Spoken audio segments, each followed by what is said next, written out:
Paying for your Showmax is easy. Just choose your preferred payment method from these easy and convenient options.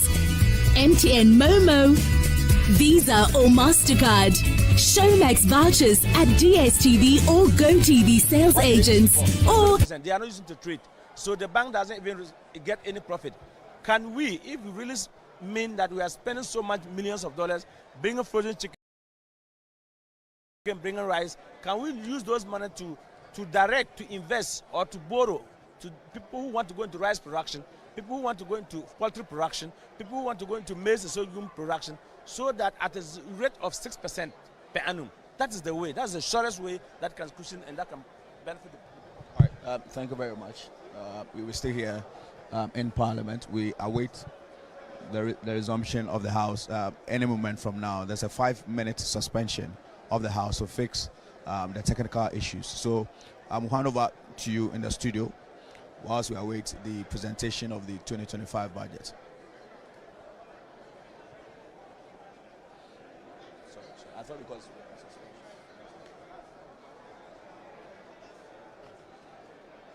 Wingobit, and we see that proceedings in the House have been suspended for a while because there were challenges, technical challenges with the microphones in the House, and so the Speaker directed that they suspend sitting until the microphones are worked on. So as and when they do work on the microphones, proceedings would start again, and then the Finance Minister can have his day in the House. We're back into the studio. We'll be speaking to Mr. Dennis Brown, Deloitte. He's with Deloitte Ghana. He's Associate Director, Financial Advisory.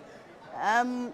Wingobit mentioned a number of things, particularly rationalization of fees and charges at the port. We'll talk about that. But one key thing he also spoke about was the Finance Minister's interaction with women, market women, and also that X Spaces conversation he held with the youth.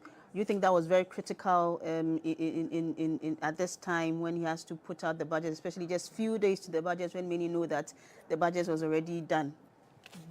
Well, I think it's a nice gesture, right? We are here to see whether whatever he went to the market to discuss with the market women will feature in the budget. The budget is a finite document. If you were to interview, market women all across, I'm sure it will still boil down to just a few key issues that will feature in the budget anyway. But it's a nice gesture. It's communicating the people to whom the budget belongs and giving them hope that their concerns will be addressed in the budget. It helps in carrying them along. You then enjoy that confidence down there, and they are then ready and prepared to contribute their quota. Even going to the market alone, for instance, can prompt someone to yield to paying their taxes. Those we saw in that video that we saw, that picture also are mainly the informal sector. Getting down there and talking to them that it's a budget designed for them alone will whip up their confidence in what you're doing. You think it may be a way to sort of court them into appreciating why they may need to maybe contribute to payment of taxes? Exactly, their quota in various ways, not only taxes but also even in terms of their own economic activities, and how that instead of the boating, for instance, that's an option. Going to other places where you feel the economic environment is more friendly, you get some confidence that yes, this might work, so I would stay back to contribute my quota. So it's a nice gesture, even if their views and ideas do not end up in the budget as blunt as they would want. I'm sure there will be other key measures in the budget that will contain aspects of what they want to see that they can run along with. So that's very good. And the interaction with the youth, I've seen the most recent Afrobarometer report, and it stated that one of the major issues that people want to hear from the Finance Minister is the issue about unemployment, which really directly affects the youth. More than 43% of respondents said that they really wanted to hear something from the Finance Minister about unemployment, which directly affects the youth. You think that he may have sort of tried to help them appreciate whatever he has for them in the budget, even when it comes to unemployment issues or creating employment for the youth? Yeah, I mean, unemployment was very topical in the lead up to the elections. And let me say, it's been topical over the last few years. Not few years, it's been, an issue that's been hanging around. Every government comes around and tries to do what they can, right? But we've seen this new government comes on the wings of the unemployment issues that we face, and they made promises on how they are going to get the economy to whip up productivity, to expand the economy, and to create jobs, just create the enabling environment to create those jobs. And so it was good that he went down there to touch down with them. Maybe, I'm sure they touched on issues relating to how they are approaching this whole idea or this whole thing around creating jobs. Maybe the 24-hour economy policy may have come up, and so everybody is very expectant, particularly within the youth ranks. They're expecting to see how government is, rewiring this whole idea of 24-hour economy to create jobs. And so it's good that he engages the youth, and I think that that's more so because of how emphatic the election victory was. If you look at the topical issues, I would say unemployment is number one. Our challenge has been that even though we keep growing the economy, the extent to which the economy generates jobs has not matched the extent to which the job market is growing. So you have a lot of people rushing into the job market for very little, for very little jobs. And so there's a lot we need to do. And like I said earlier, it starts with looking at really reconfiguring the structure of our economy. The structure as it is now is largely import dependent. Maybe about 80% of what we consume in our households are imported, which means you are creating jobs elsewhere. The final thing is what comes here, and in a simple change, buying and selling. If we manage to improve the value chains along various sectors, we talked about pharmaceuticals, talked about agribusiness, we talked about technology integration, we talked about steel manufacturing, and iron. I think there's one other sector which has escaped me a bit. If we prioritize those and develop the value chains along those sectors, we are going to be able to, create jobs along those sectors, and it will help solve the unemployment issue. Now, for Mr. Wingobet, he's into the import and export business, and so one thing that for him is of interest is taxes or fees at the ports. And the current administration, even during their campaigning, indicated in their 120-day social contract that they were going to do something about port levies. What do you expect to see about that? Because Mr. Wingobet mentioned that he wants to see something about tax rationalization at the port, or fees, rationalization of fees at the ports. Yeah, I think, in fact, when you go back to the lead up to the elections, both major political parties were promising tax reforms at the port, indicating that the number of taxes alone on the imports are too many, and so there should be some type of rationalization, maybe consolidating some of them and scrapping some of them entirely. So that's we'll hold on to that, because I'm told Parliament is back in session. I'm sure issues with the microphones have been worked on, and so the House has reconvened, and then we'll head there and then see what's happening in Parliament. 8. We'll now move to page 9.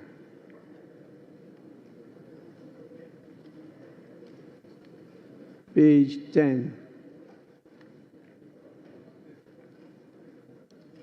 Page 11.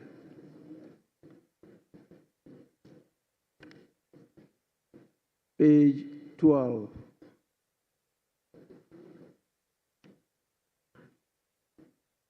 Page 13. Yes, Honourable Member.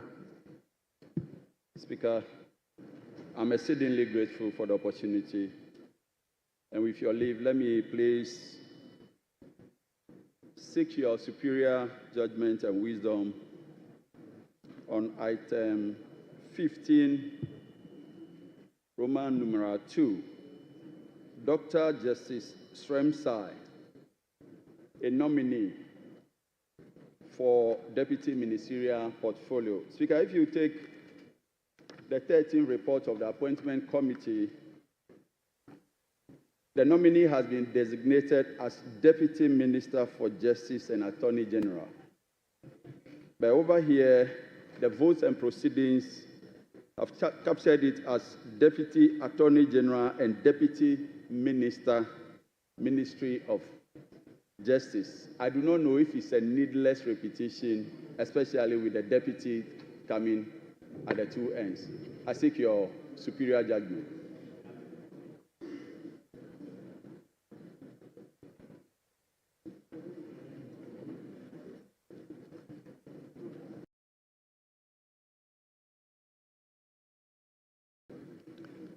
Honorable Member, this is the correct designation.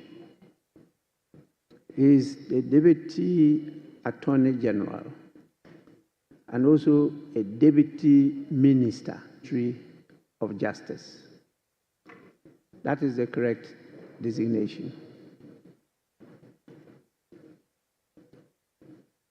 May we go on now? Page 14 of Justice. Yes, please. Honorable Speaker, on page 14, item 16 motion, under conclusion of debate, 14. the second sentence, the Honorable Second Deputy Speaker will do for the Chair at 16:31 p.m. The Honorable First Deputy Speaker to the Chair. Deputy is missing, if it could be inserted. And the same applies to the next sentence, so consequential amendment to that. Thank you. Honorable Member, we are grateful. Table of Office, kindly take note.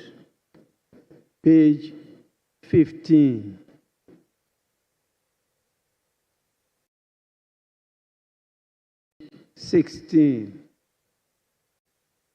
Yes. Thank you, Mr. Speaker, for the opportunity. On page 16, item 9I, name number 11. Honorable Professor Grace. Page 16. Page 16. Yes.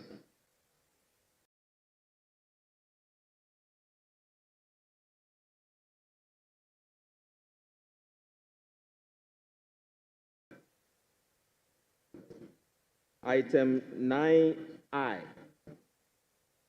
that's Committee of Selection.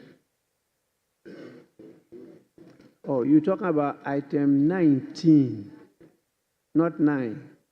19I. 19I, Mr. Yes, Speaker. please. I'm guided. Yes. The consistency.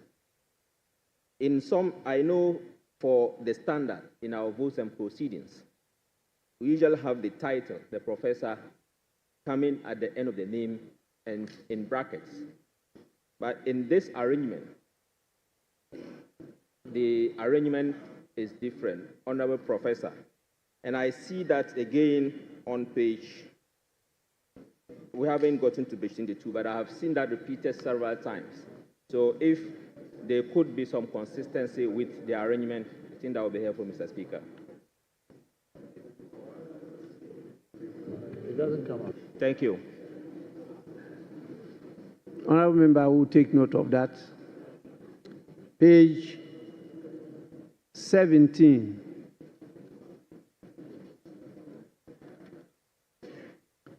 Page 18. Yes, please. Okay, Thank you, Right Honorable Speaker. Page 18. Page 18.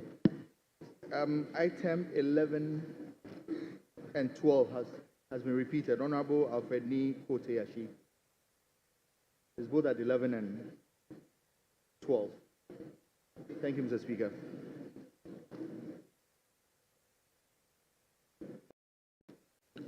Honorable members, my attention has been drawn by the chief whips to the fact that there have been some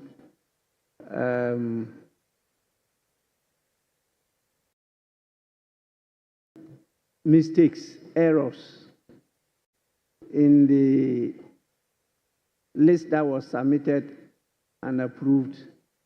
I think it was on Friday. Yes. And so they are working at it, and they will come back to us properly. So we await that. So if you identify some of the issues you are raising now, please kindly hold your peace. We'll get it corrected later on. Please. We'll do that later on. With regard to the composition of the committees, both standing and select committees. So page 19, 20, 21,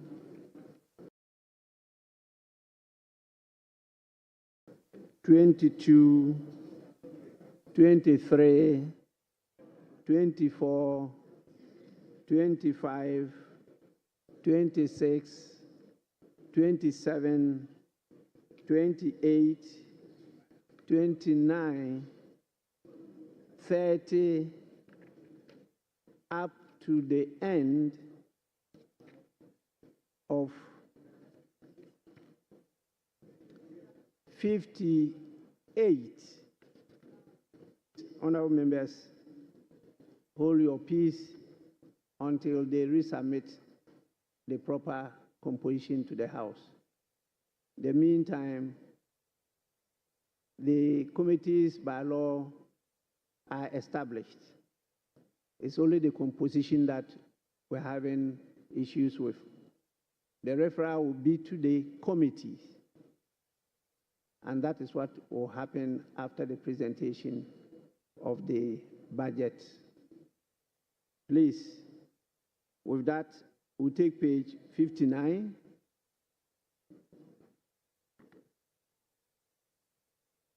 Page 60.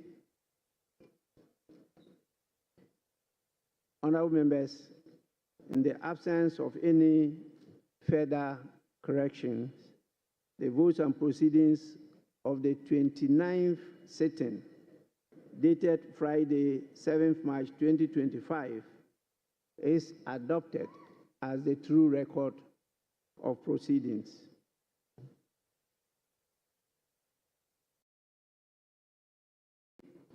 Of the official report of Tuesday, 25th February 2025, any corrections? Honorable members, in the absence of any correction, yes? Mr. Speaker, some minor corrections on column 79, second paragraph, line 8. Line 8, the former president, John Agyekum Kufuor, names are very significant. The second Kufuor was spelled wrongly. It should be K-U-F-U-O-R, not O-U-R, Kufuor. It's a Kufuor. Then the last paragraph, the last sentence, beginning to tend to that concept. Tend is used here, but I suspect the right word should be tend, T-U-R-N, instead of tend, T-E-N-D. Thank you.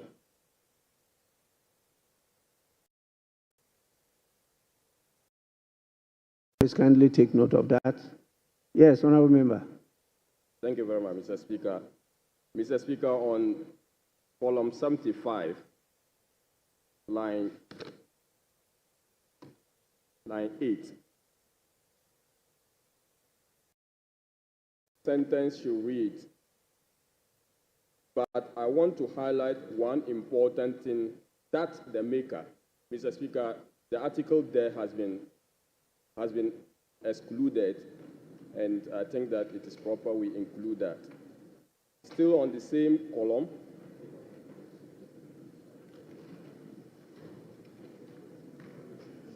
line 17. Mr. Speaker, it should read as, I think that apart from the law, the act that was passed by the House, we has been omitted. We should look at the projects. So, Mr. Speaker, the Hansard department the table should include we there. Mr. Speaker, column 76, paragraph 3. We have, Mr. Speaker, lastly, I would want to also suggest that apart from the budgeting offloading of projects, the mistake here is the phrase, the maker of the statement has to be deleted. The maker of the statement has to be deleted and replaced with we, so that it will then read as, Mr. Speaker, lastly, I would want to also suggest that apart from the budgetary offloading of projects, we could include in every brochure, ... So that, I think, should be the rendition. Lastly, Mr. Speaker, the same paragraph,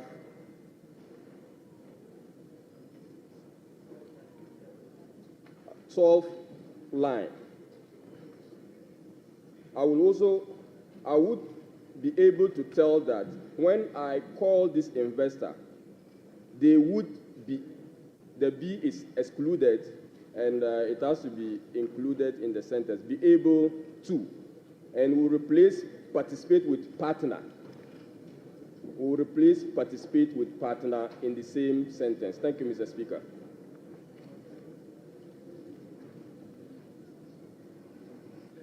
Well, table office, you have to listen to the voice and do the proper thing. Well, this is quite massive, and partner and participate, they are quite different and distinct. So the voice will determine which one to use. Because if you read the standing orders, it talks about it being put in as much as possible. Is a verbatim reportage of what is said on the floor. Yes, please. I'm most grateful, Right Honourable Speaker. Right Honourable Speaker, at column 144 of the official report, my contribution to the tribute to the Osajefo, Dr. Kwame Nkrumah, the second paragraph at column 144, the word is faith columnists, not fee. So it should be FIFTH. What we have here is FEED. So, Mr. Speaker, if that can be corrected. And then the first paragraph at column 144, Fidel Castro should not belong to that category. It should be put in a different category. So if the corrections could be effected accordingly. Thank you, Mr. Speaker.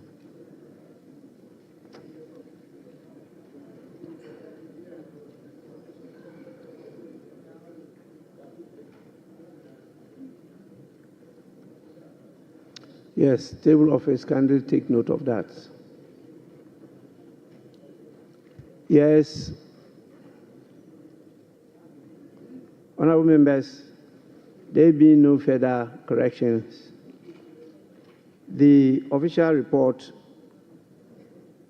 of the 25th February 2025 is hereby adopted as a true record of proceedings.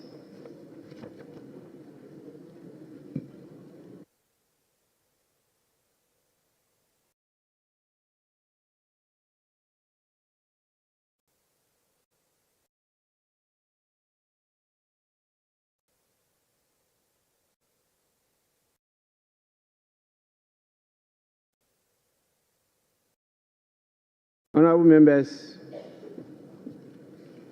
we will now move on to the item of the day.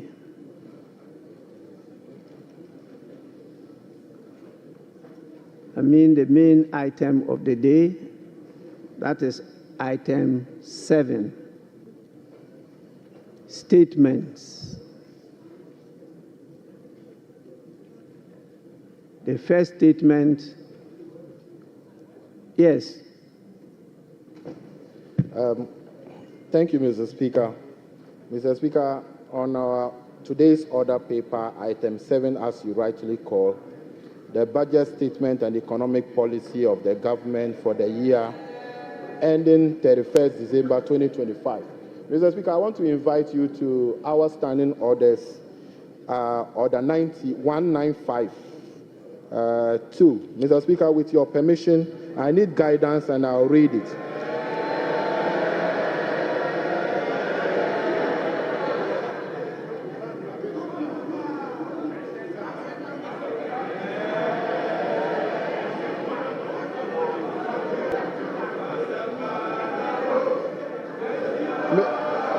Mr. Speaker,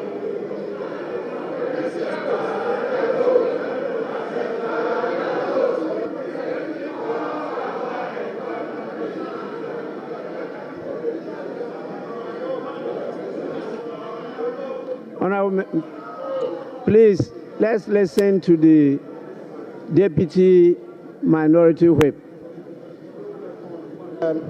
Thank you, Mr. Speaker. I think the Minister was, Mr. Speaker, order 1952. With your permission, Mr. Speaker, I need guidance and I read. The budget statement and economic policy of the government shall be presented to the House by the Minister responsible for finance on behalf of or on the authority of the President, and in a form the House may determine. Mr. Speaker, I'm emphasizing on the last part, in a form the House may determine. Mr. Speaker, as we speak, this new standing orders on this 9th Parliament, we haven't determined any form the budget statement will be presented as at now.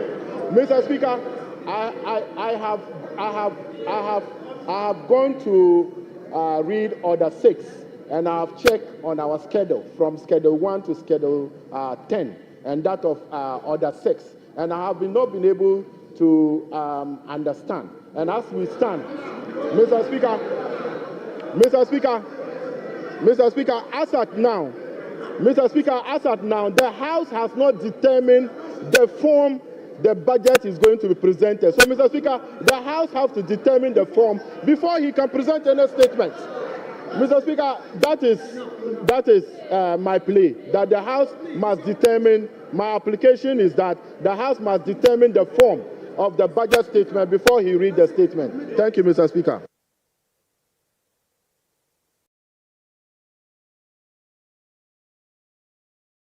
Majority Leader.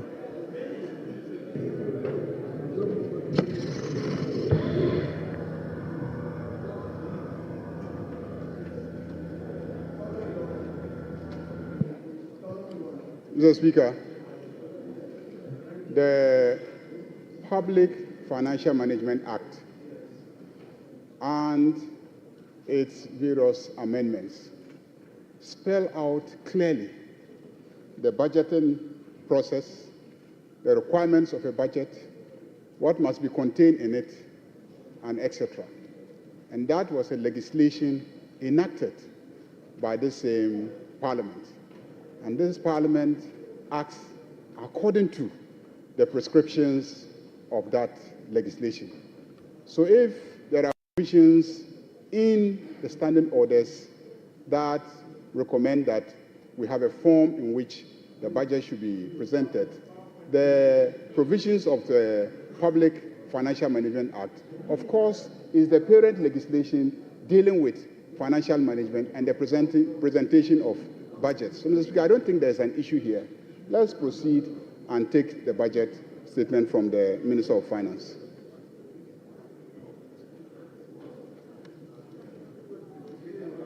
Yes, Minority Leader.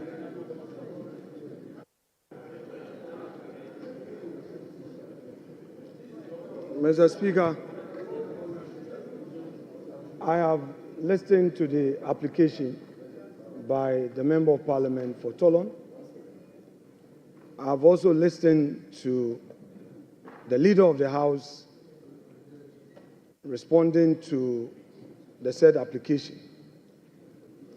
The Leader of the House makes a general submission The application was anchored on the rules of this House. A mandatory provision in Order 195, there's no may there. It reads, for the avoidance of doubt and at the risk of being repetitive, this is what it says.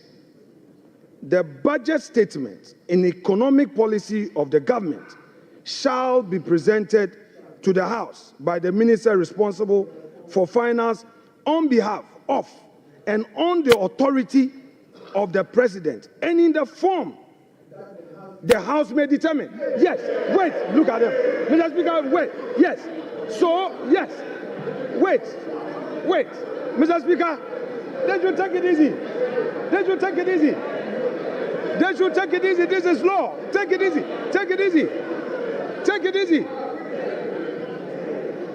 So, Mr. Speaker, what is the reverse logic? Please, for the benefit of our young ones, for the benefits of the young ones, Mr. Speaker,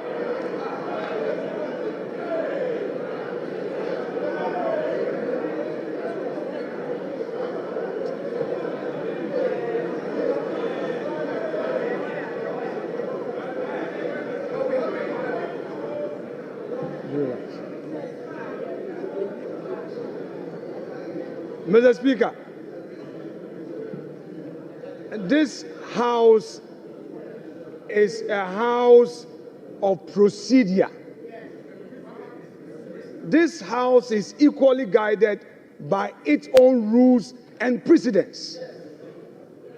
Wait a moment. For those who are in a hurry to shout in his agreement, if the law says may determine, is it also the case that in reverse logic, the House may decide not to determine any form?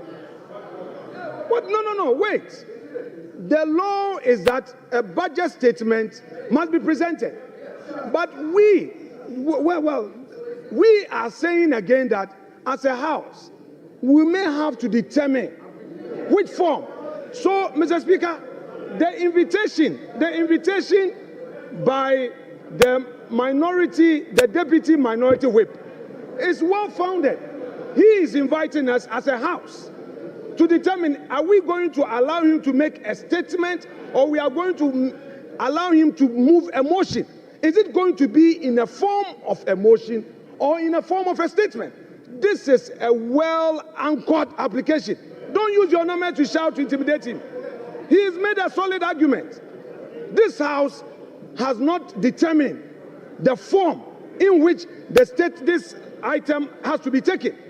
The deputy minority whip is inviting us to set the ground rules.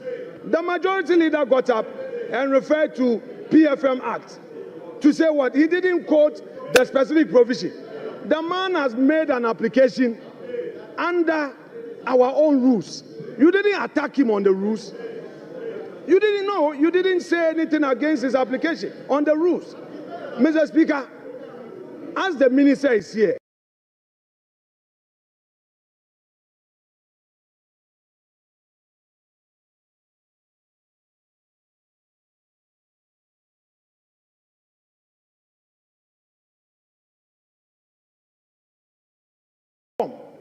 are we going to listen to him? What is he going to make where may is placed to mean shall? Yes, it is. There is no. Come on, Mr. Speaker. Even that argument aside, put that argument aside. There is no need for any interpretation of whether may should be shall. The point is that the law provides that we should determine the form. The law says we should determine the form. In this House, there are ways to come here. You come to make a statement. You come to move a motion. What is the minister coming to do? It's for this House to determine. Is he going to move a motion in accordance with Article 179? Or he's coming to make a statement? And when he makes the statement, what happens? Is it going to be left with a chairman of a finance committee to now move that this House should debate the statement? Mr. Speaker, this is a solid application and he should be applauded for what he's done. Thank you, Mr. Speaker.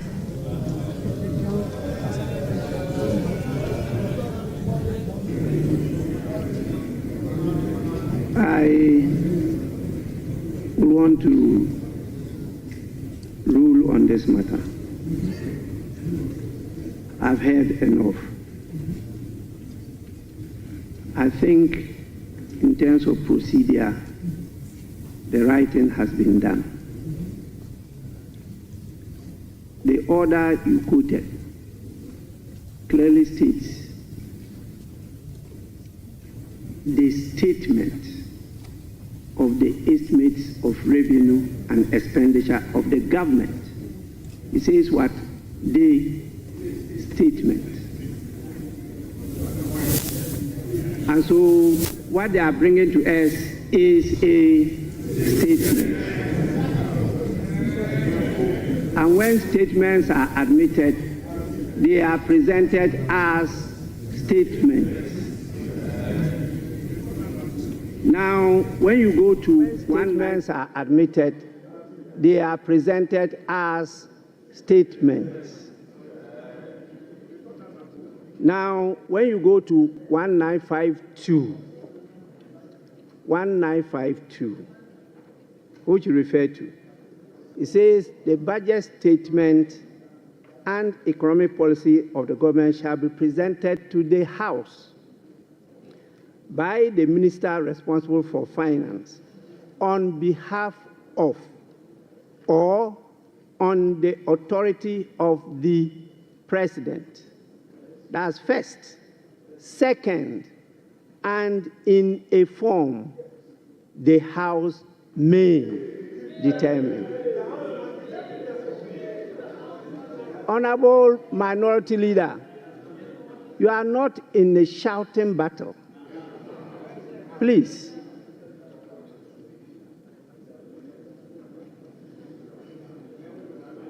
This is the House. The only way the House can determine however you define form is when the statement is presented to you. The House cannot determine this matter outside the House. You can only determine it when you are truly sitting as a House. And this is the House. He's presenting the statement. If you decide that you want a form, you define form in any different manner as you are doing, then this is the time when it is presented, you take this opportunity to determine that form you want, different from the earlier forms that we've decided and been practicing. If this is what you want to do, please, the statement must first be presented to you. It has to be presented to the House. And if you may, you determine the form you want it to be presented. That can be part of the debate. But I'm not sure the definition you are putting on the word form. Form. Please go back to your lexicons.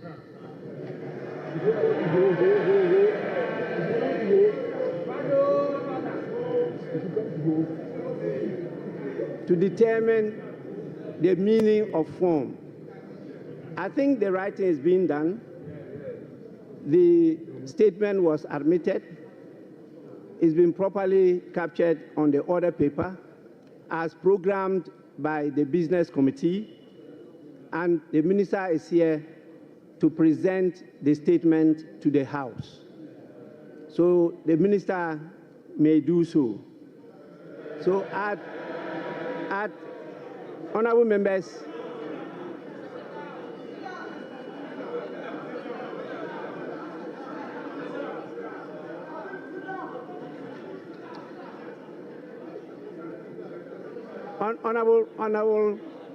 Honorable Minister, just a minute. Just a minute. Honorable members, at the commencement, yes. Mr. Speaker, just to thank you for your guidance and the proper interpretation of 1952. Thank you, Mr. Speaker.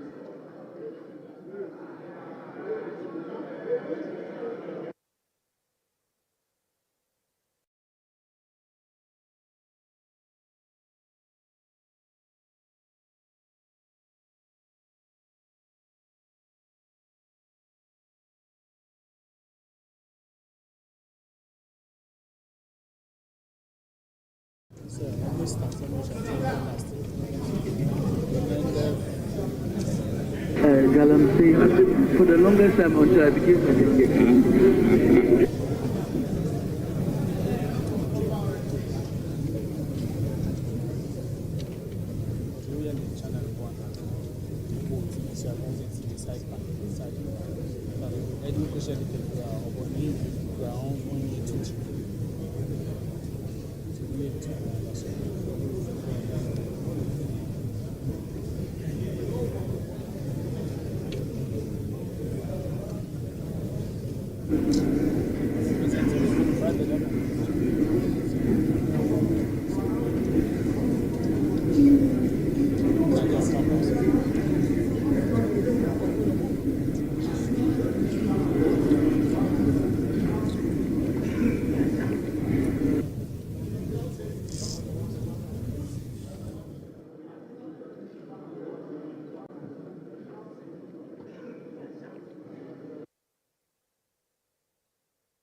Budget statement and economic policy of the government for the year ending 31st December 2025. Minister for the budget statement and economic policy of the government for the year ending 31st December 2025. Minister for Finance.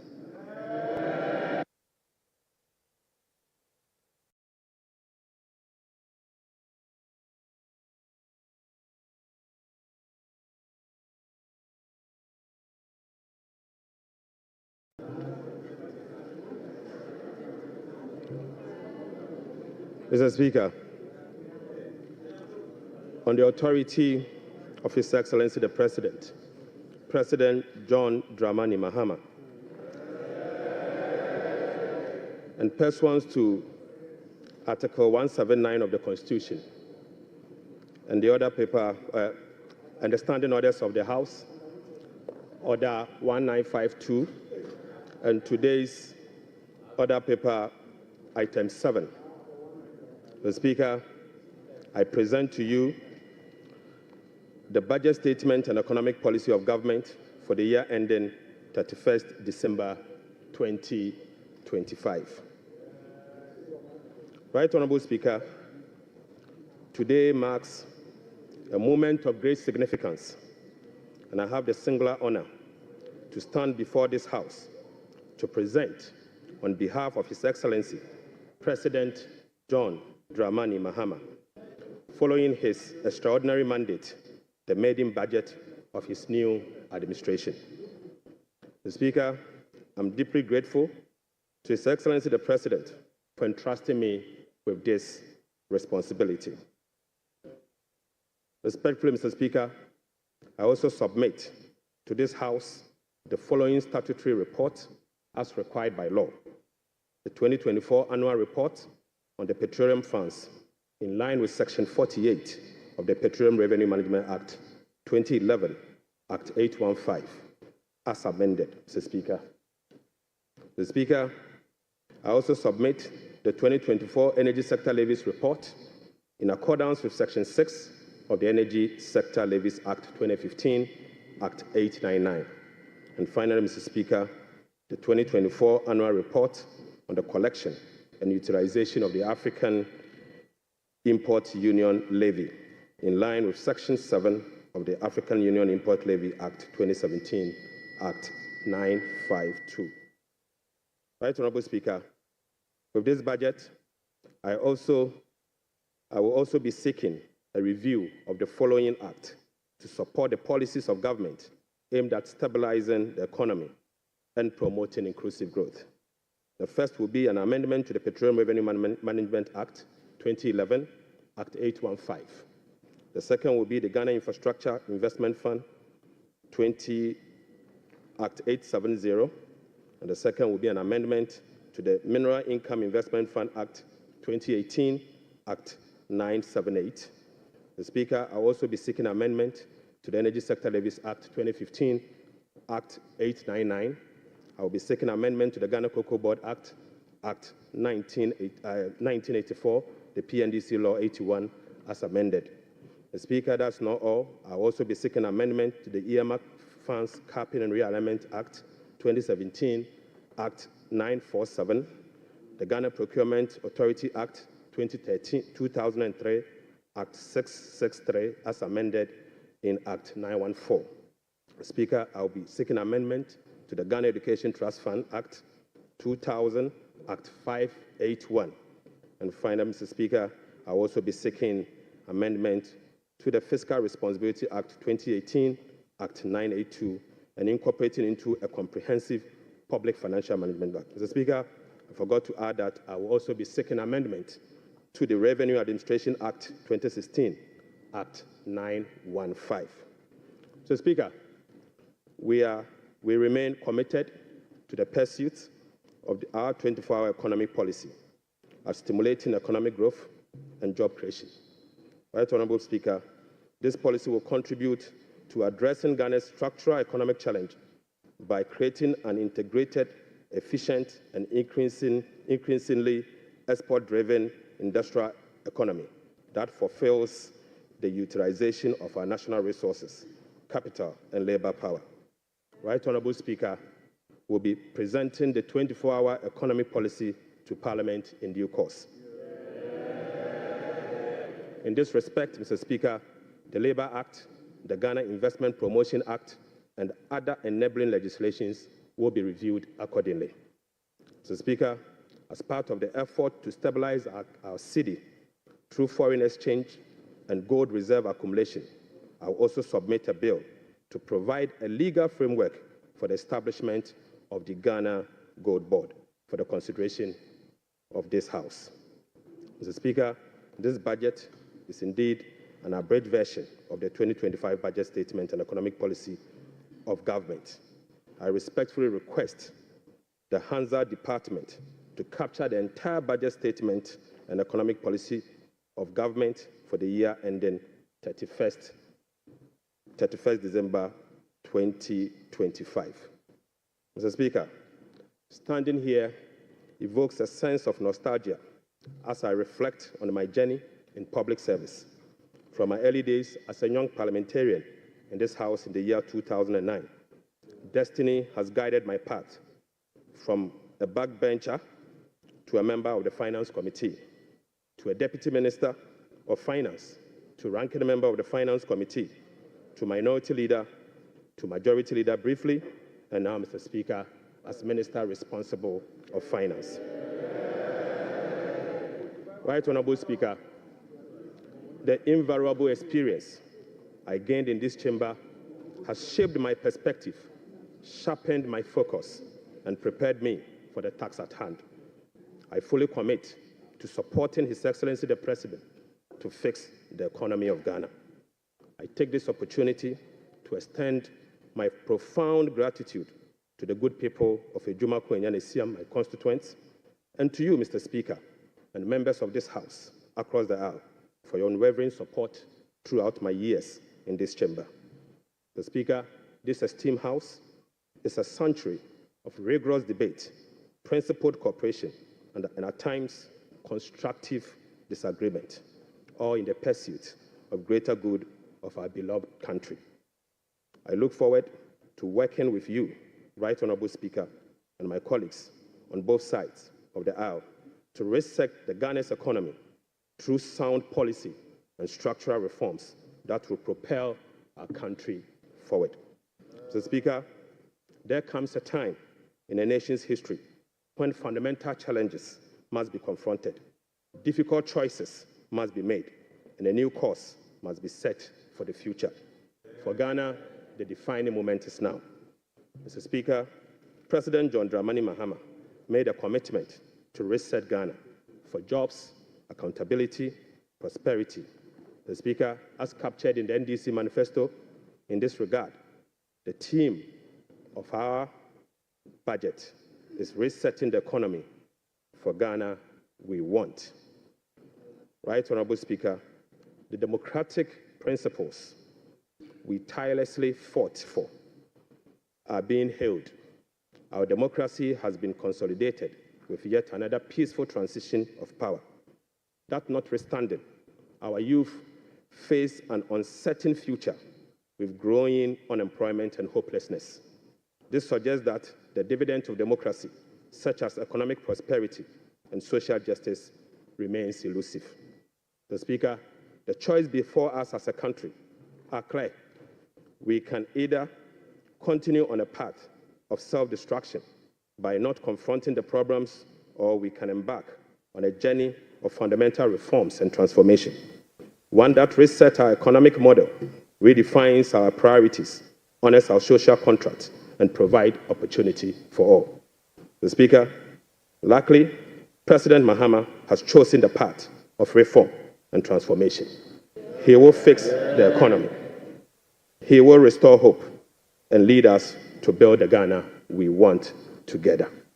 Right Honorable Speaker, this budget was preceded by the National Economic Dialogue on the theme Resetting Ghana, Building the Economy We Want Together, on the 3rd and the 4th of March 2025.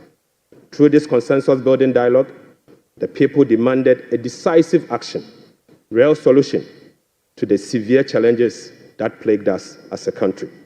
Mr. Speaker, the 2025 budget is a culmination of the true aspirations, felt needs, genuine desires of the people of Ghana, expressed through the engagement with diverse stakeholders. As part of our broad consultation also, ahead of the budget, we recently engaged traders at major trading centers, including the Mokola market, to listen to their concerns, gauge their expectations, and elicit their input. So, Speaker, the extensive consultation revealed that the overriding concern among Ghanaian traders and business community remains price and exchange rate stability. Apart from eroding their working capital, exchange rate volatilities makes effective business planning impossible and increase the cost of doing business. This budget outlines far-reaching measures which will be implemented in close collaboration with the Central Bank, the Bank of Ghana, to effectively and efficiently manage the exchange rate and inflation. Mr. Speaker, we also engage the youth of Ghana in a dialogue on social media as part of our new budget consultation. Mr. Speaker, during my engagement with the youth, it was revealed that 321 pharmacists who were employed since June 2023 have not received their salaries. We will take urgent steps to remedy this situation immediately. Right Honorable Speaker, this conversation was an eye-opening experience, one that strengthened my belief that the voices of the youth matter in designing policies that directly and indirectly impact their lives and future. So, Speaker, in the year 2016, I came to this chamber on behalf of the then Minister of Finance, the Honorable Seth Emmanuel Tepe, and led the passage of the Public Financial Management Act 2016, Act 912, to deploy a robust public financial management system. Even though, Mr. Speaker, the Public Financial Management Act remains one of the best in the world, its poor implementation has rendered our public financial management systems weak, allowing for abuse and costly infraction. So, Speaker, President Mahama's government is committed to the full implementation of this critical legislation. So, Speaker, accordingly, we will enforce the sanction regime, link contracting and public procurement to budgetary provisions in the medium-term expenditure framework, and seek parliamentary approval for all multi-year commitments as required by law. Mr. Speaker, we will comply with the public procurement process and link them to approved budget. We will also respect the limits of the appropriations as approved by Parliament. We will rationalize the management of the compensation of employees, including conducting headcount across the country. Mr. Speaker, I now turn my attention or my focus to the state of the Ghanaian economy as at 31st December 2025. Right Honorable Speaker, Mr. Speaker, I now focus my attention on the state of the Ghanaian economy as at 31st December 2024. Mr. Speaker, hands on heart, we inherited an economy in deep crisis. Mr. Speaker, an economy hard hit with debt and beset by other fiscal challenges, such as large accumulation of MDA arrests, energy sector shortfalls, and financial sector payments.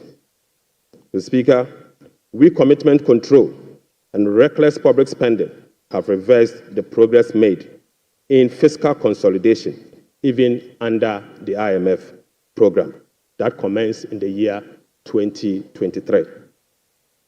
Mr. Speaker, notwithstanding the gains made under the IMF-supported program that was to achieve through the painful sacrifice of domestic bondholders, external creditors, and taxpayers, the economy remains in distress.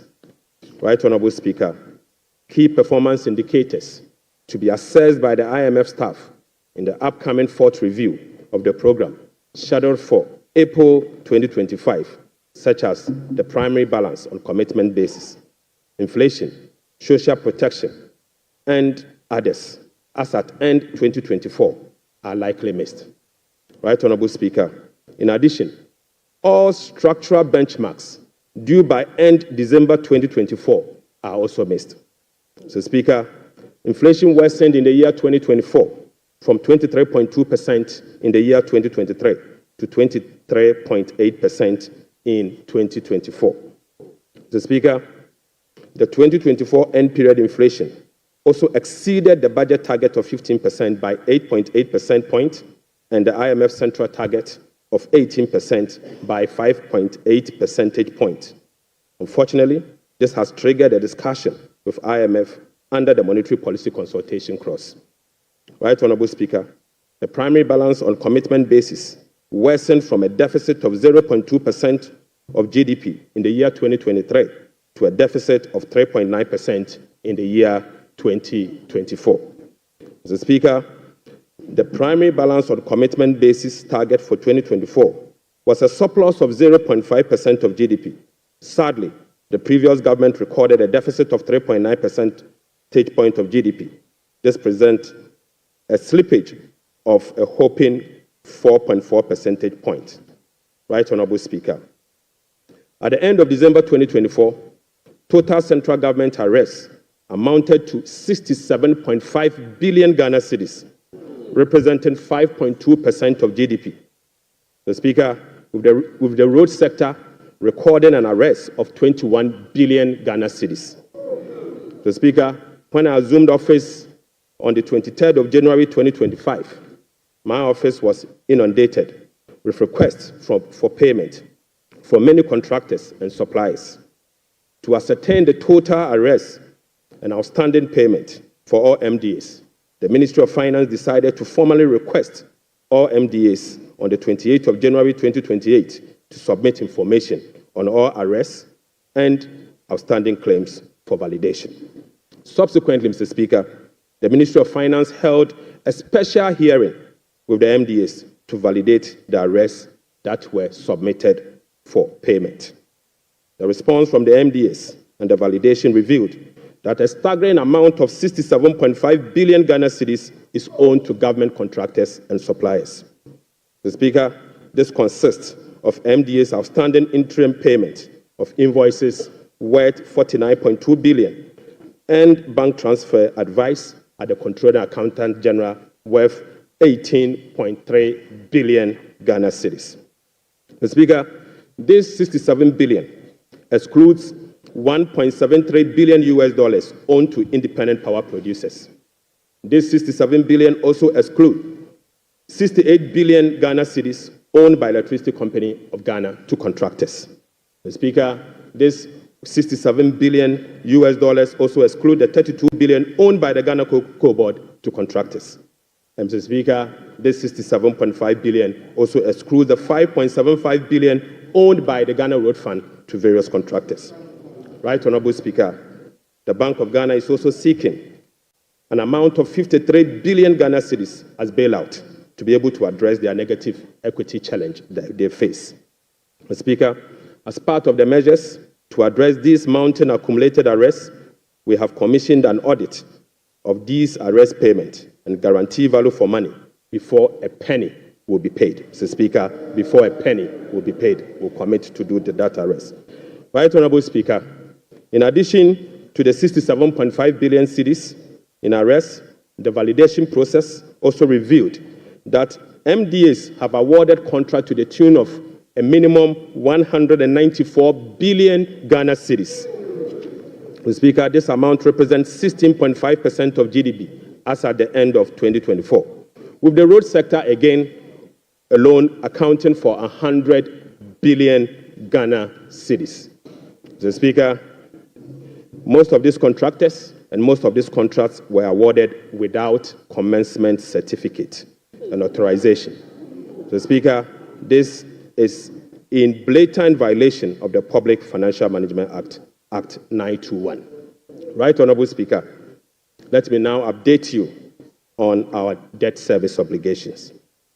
Mr. Speaker, apart from the huge arrests and commitment, our fiscal situation is further complicated by huge bullet debt service and constrained fiscal financing options. Currently, Mr. Speaker, the government option to finance the budget is limited to only Treasury bill market following the debt restructuring program.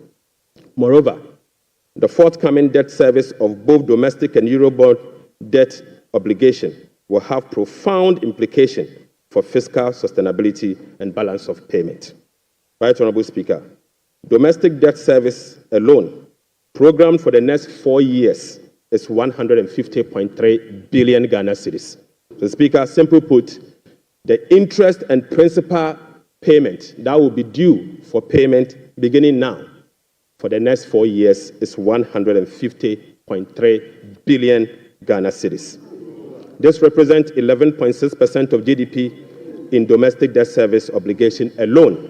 The Speaker, of this 150 billion Ghana cedis, 73.3% of this 150 billion Ghana cedis is due for payment in the year 2027 and 2028.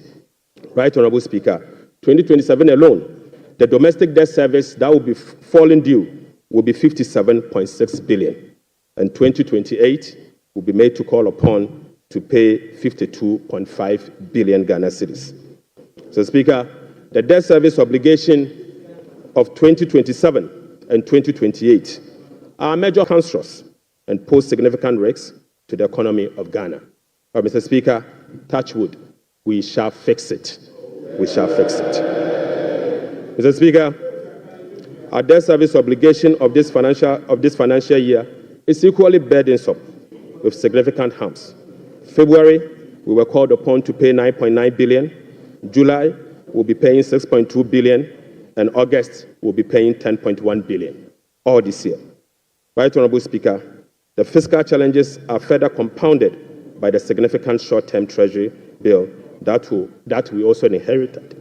So, Speaker, these obligations, totaling about 111.1 billion Ghana cedis, requires rollover week in, week out, placing additional pressure on cash flows and liquidity requirements. Mr. Speaker, beyond the domestic maturities, Ghana faces significant external debt service obligations for the next 4 years.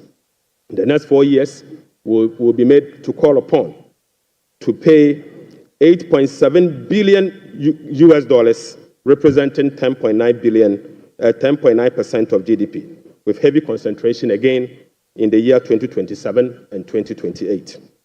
Again, Mr. Speaker, 55% of this external debt service will be due in the year 2027 and 2028.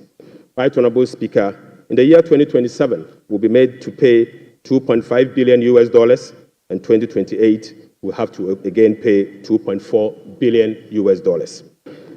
Right Honorable Speaker, it seems the debt restructuring undertaken by the previous administration was designed to make 2027 and 2028 debt repayment heavy, sadly. So, Speaker, I don't know how come we sat and allowed that design to happen. So, Speaker, that is cancerous.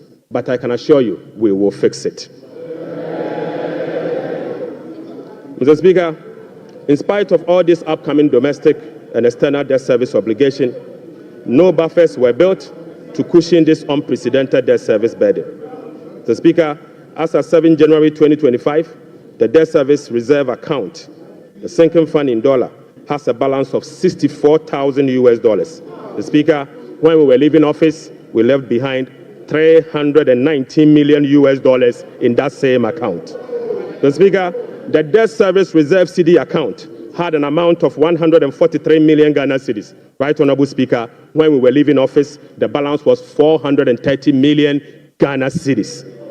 Mr. Speaker, I now move you to stalled project. Mr. Speaker, due to the bilateral creditors' debt restructuring that is ongoing and the taken by previous administration, a staggering number of 55 projects have been halted. Mr. Speaker, this leaves a massive amount of 3 billion Ghana US dollars in undisbursed loans and about $300 million in outstanding interim payment certificates, IPCs.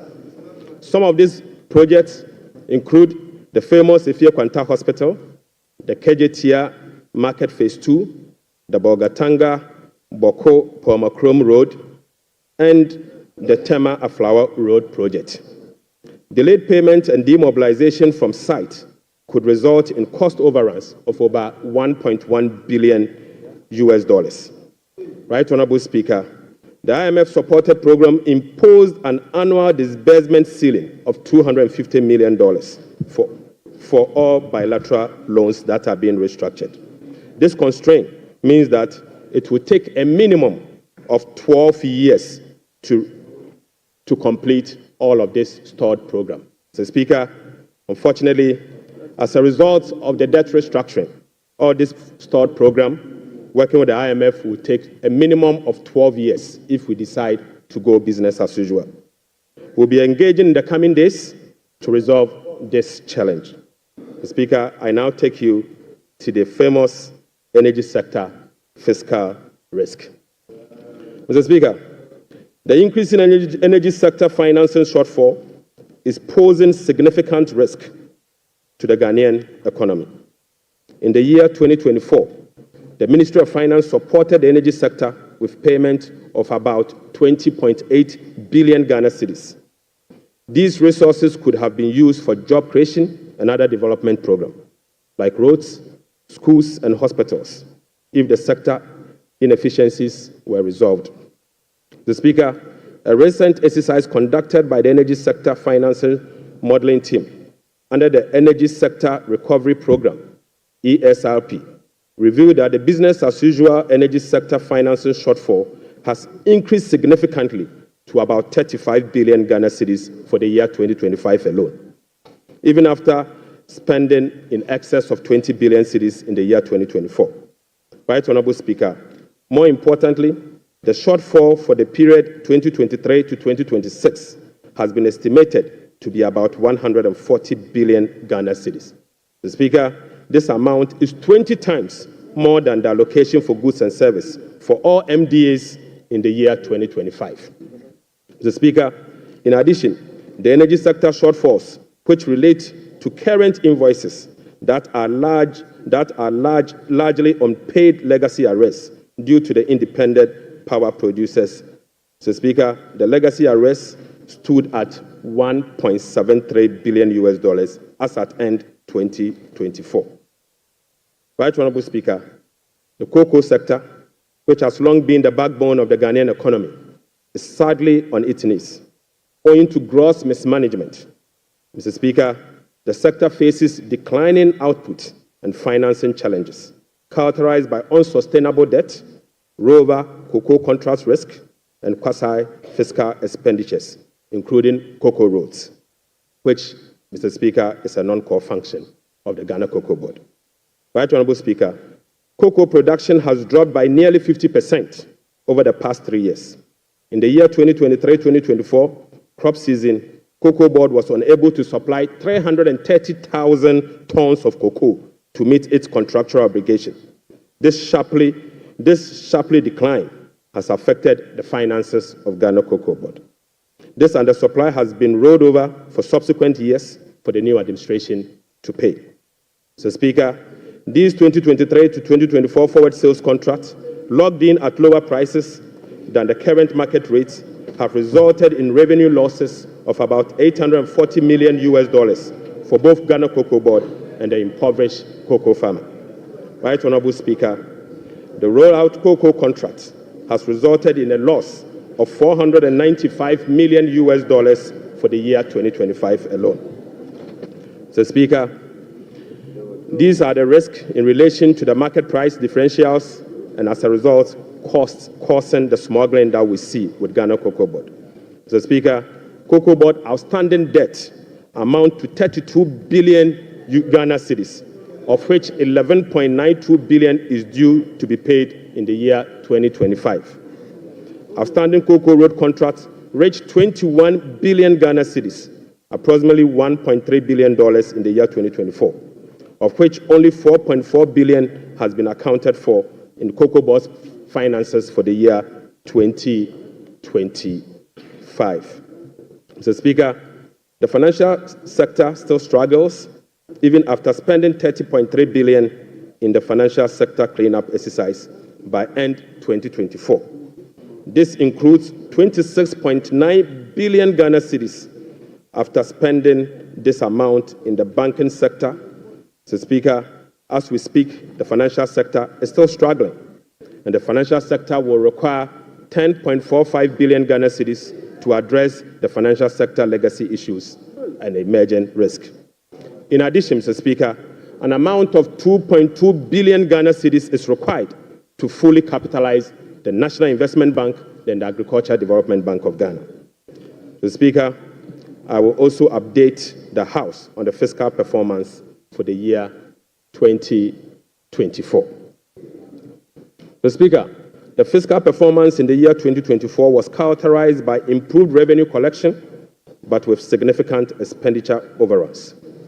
In addition, large arrests were accumulated over the period. Mr. Speaker, in summary, the provisional data shows the following. 1. Primary balance on commitment basis, the key fiscal anchor of the IMF program, worsened from a deficit of 0.2% of GDP at the end of 2023 to a deficit of 3.9% of GDP at the end of the year 2024. This is 4.4 percentage points worse than the target surplus of 0.5% of GDP. Sadly, Mr. Speaker, on cash basis, Mr. Speaker, the primary balance was a deficit of 1.2% of GDP against a target of 0.6% of GDP, representing a 100% deviation. Mr. Speaker, the overall fiscal balance on commitment basis for 2024 was a deficit of 7.9% of GDP against a target of 4.2% of GDP, while the overall fiscal balance on cash basis was a deficit of 5.2% of GDP against a target of 5.3% of GDP. Total revenue and grant amounted to 186.6 billion Ghana cedis, or 15.9% of GDP, 5.3% above the revised target of 177.2 billion Ghana cedis, or 17.4% of GDP. The performance was mainly driven by higher than programmed oil and gas receipt and higher non-oil tax revenue collection. Total expenditure on commitment basis, including discrepancies, amounted to 279.2 billion, or 23.7% of GDP. This is 27.1% above the budget provisions of the year 2024, Mr. Speaker. The primary balance on commitment basis, including discrepancies, amounted to 232.4 billion, or 19.8% of GDP. This is 35.3% above the target of 171.7 billion, or 16.8% of GDP. Unfortunately, Mr. Speaker, all expenditure lines exceeded their respective targets for the period except for interest payments, goods and service, and other expenditures. Right Honourable Speaker, the discrepancies for the year 2024 being unclassified expenditure was 3.8 billion Ghana cedis as compared to 12.9 billion Ghana cedis in the year 2023. Mr. Speaker, at the end of December 2024, provisional data indicate that gross central government and guaranteed debt was 726.7 billion from 610 billion in 2023. This represents 61.8% of GDP in 2024, compared to 68.7% in the year 2023. Mr. Speaker, it is instructive to note that the debt to GDP ratio and the dollar component of our debt that has come down, that has reduced, is as a result of the 37% haircut on principal of Eurobond debt under the debt restructuring. Mr. Speaker, it is important to know that. Mr. Speaker, Right Honourable Speaker, it is instructive to note that the debt to GDP that has reduced is as a result of the 37% haircut on principal and interest that were given to Eurobond bondholders. So, Speaker, you may recall that the government commenced the debt restructuring program in the year 2022 to restore debt sustainability and economic stability. As of now, the restructuring process is approximately 93% completed. The remaining 7% relate to debt of $2.7 billion owed to commercial creditors. We are committed to completing the remaining debt restructuring as soon as possible. So, Speaker, real sector development in the year 2024. Right Honourable Speaker, provisional 2024 GDP statistics published by the Ghana Statistical Service on the 10th of March 2025 shows that overall real GDP growth increase. So, Speaker, at the end of increased to 5.7% in the year 2024. So, Speaker, I take that again. The Speaker, provisional 2024 GDP statistics published by the Ghana Statistical Service on the 10th of March 2025 show that overall GDP growth grew by 5.7% of GDP in the year 2027, compared to the growth rate of 3.1% recorded over the same period. Mr. Speaker, the key driver of this growth was largely coming from gold mine. So, Speaker, including Galamsey. Including Galamsey. Mr. Speaker, Galamsey growth cannot be sustainable. Mr. Speaker, non-oil GDP growth. Mr. Speaker, the non-oil GDP grew by 0.6% in the year 2024, compared with the growth rate of 3.6% recorded in 2023.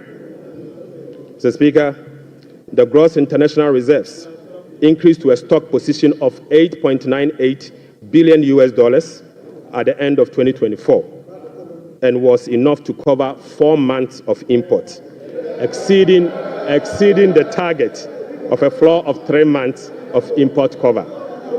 At the end of 2024, the currency had depreciated by 19.2% against the US dollars, 17.8% against the euro, against the British pound, so, Speaker, and it had depreciated by 13.7% against the euro. The Speaker, Right Honourable Speaker, it is what it is. The state of our economy is troubling, but we will fix it. Mr. Speaker, touch wood, we will fix it. But, Mr. Speaker, it will require some sacrifices, truthfulness, transparency, and discipline. We will take strong measures to confront the situation head-on. So, Speaker, the sacrifice must come from all stakeholders, beginning with the government.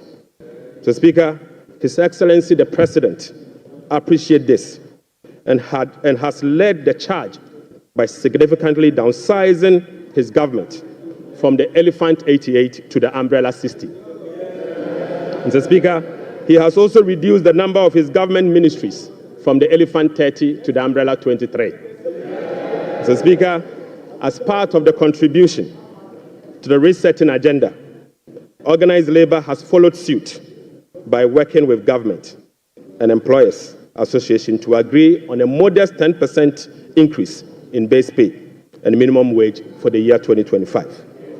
Right Honorable Speaker, on behalf of His Excellency the President, I would like to express my profound gratitude to organized labor and employers.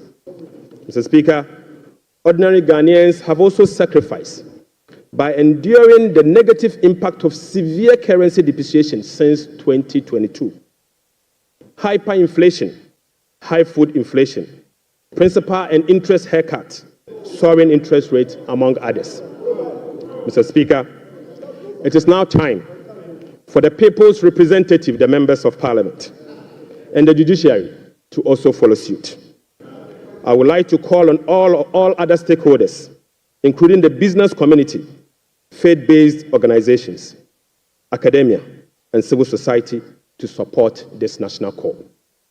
So, Speaker, our immediate task is to reset our nation, to restore good governance, reduce the excruciating suffering of our people, and set our country on a trajectory of economic transformation. So, Speaker, our vision is to build a prosperous and a democratic state, anchored on the principles of freedom and justice, providing equal opportunities for all. So, Speaker, through this vision, we will work together to build the Ghana we want. Right Honorable Speaker, the resetting agenda will be anchored on the following. 1, restoring hope in our democracy, renewing trust in public officials, and helping every Ghanaian attain their full potential. Offering a trusted hand to the vulnerable, particularly women and youth, and creating a new Ghana for coming generations. And finally,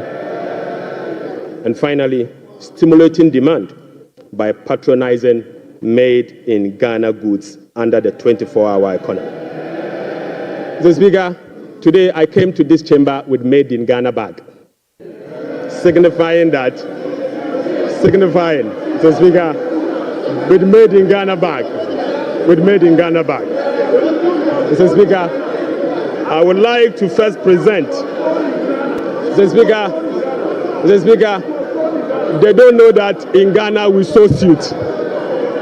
Right, Honorable Speaker, I would like to first present the government's immediate and strong measures to address the current challenges we are confronted with, followed by the medium-term vision, policy objectives, and targets. Right, Honorable Speaker, consistent with Section 14 of the Public Financial Management Act 2016, Act 911, the fiscal policy objectives of this government is to support the economic transformation agenda to ensure the macroeconomic stability of the country within the macroeconomic and fiscal framework.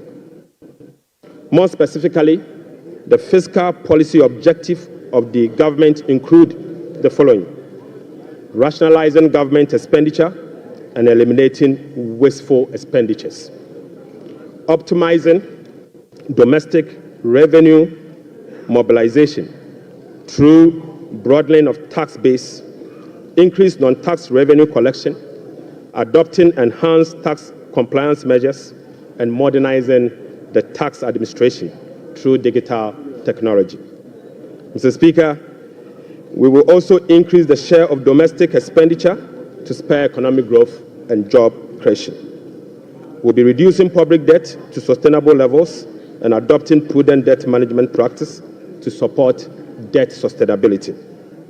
reducing the fiscal deficit progressively in accordance with the amended Fiscal Responsibility Act to promote fiscal and debt sustainability.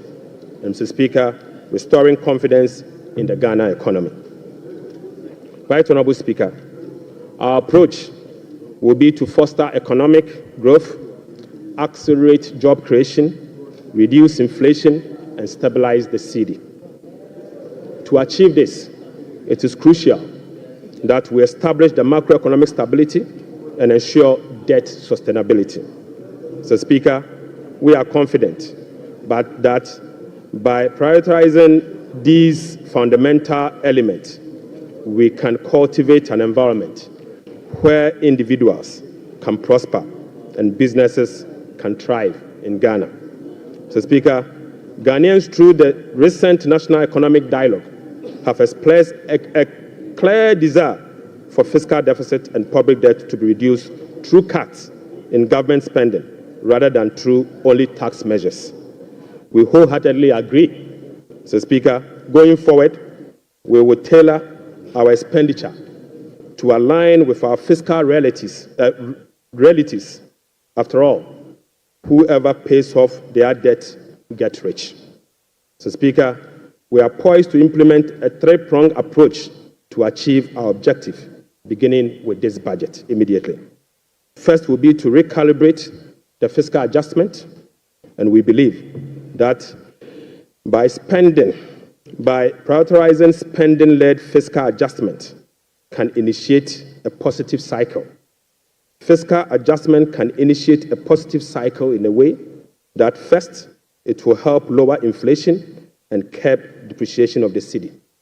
Secondly, it will lessen government reliance on borrowing, which in turn will reduce the crowding out of private sector and lower interest rates.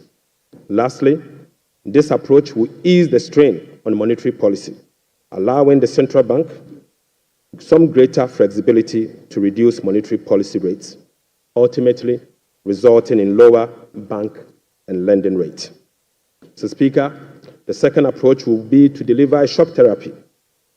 Mr. Speaker, we are implementing a form of shock therapy to the economy by making significant spending cuts this year, thereby reducing the government financing needs and front-loading fiscal adjustment.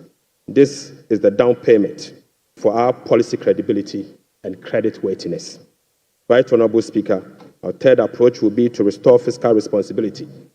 By moving forward, we will enhance public financial management by empowering ministers to effectively manage their budget on their own, ensuring strict compliance with the commencement certificate. Mr. Speaker, we'll be passing and enforcing a revised Fiscal Responsibility Act. And finally, we will enforce the sanction regime for non-compliance of the Public Financial Management Act. Mr. Speaker,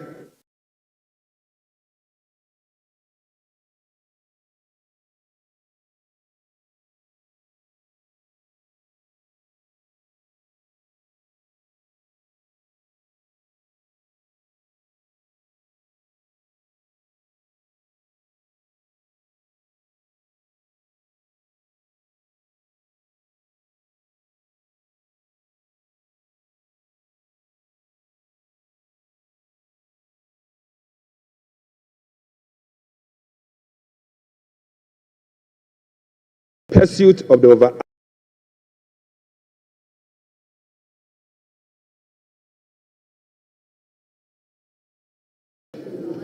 government will implement a number of measures to complement the Bank of Ghana and monetary authorities.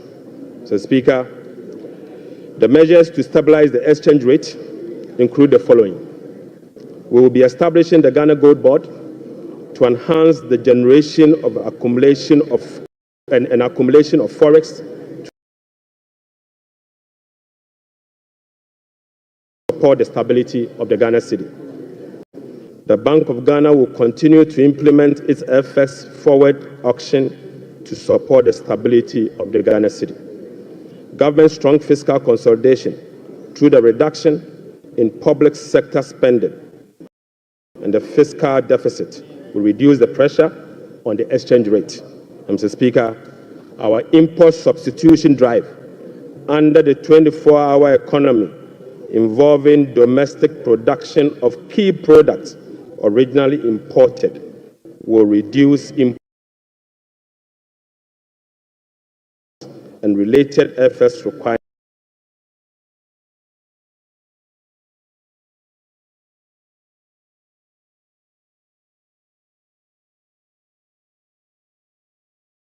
well for FX stability.